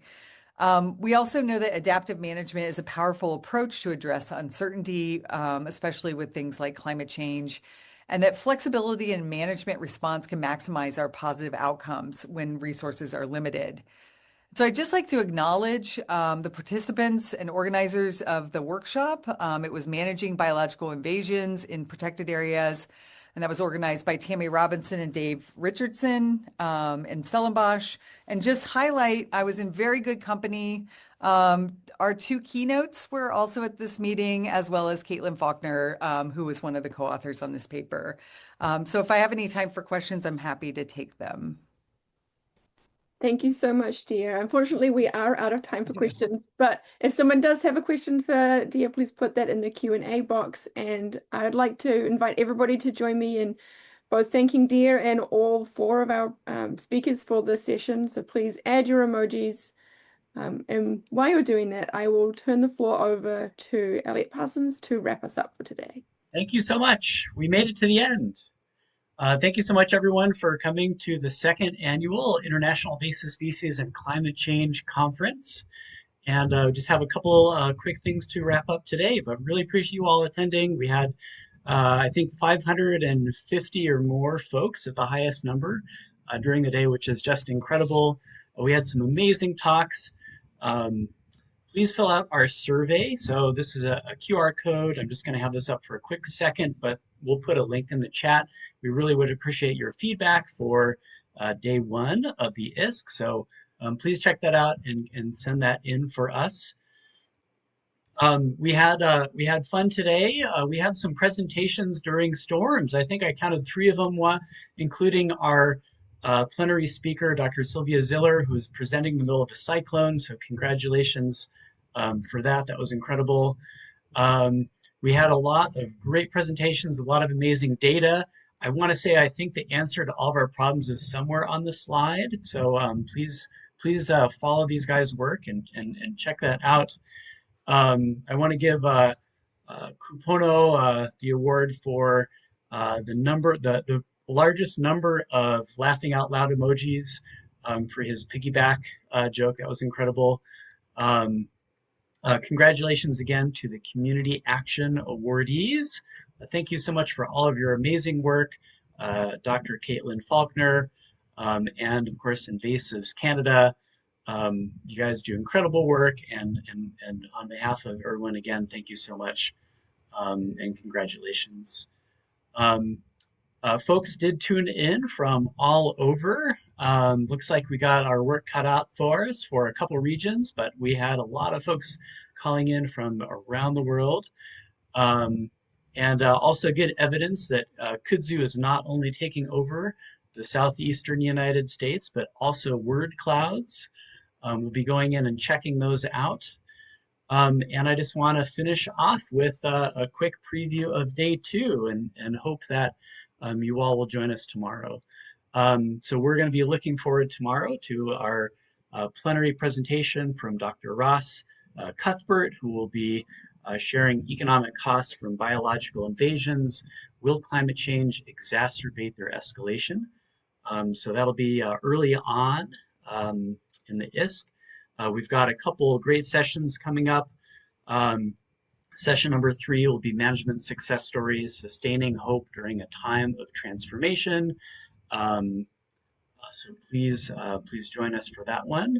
And then in the middle, before the next session, we will have a Wait, Don't Tell Me It's an Invasive Species, the IISCC edition.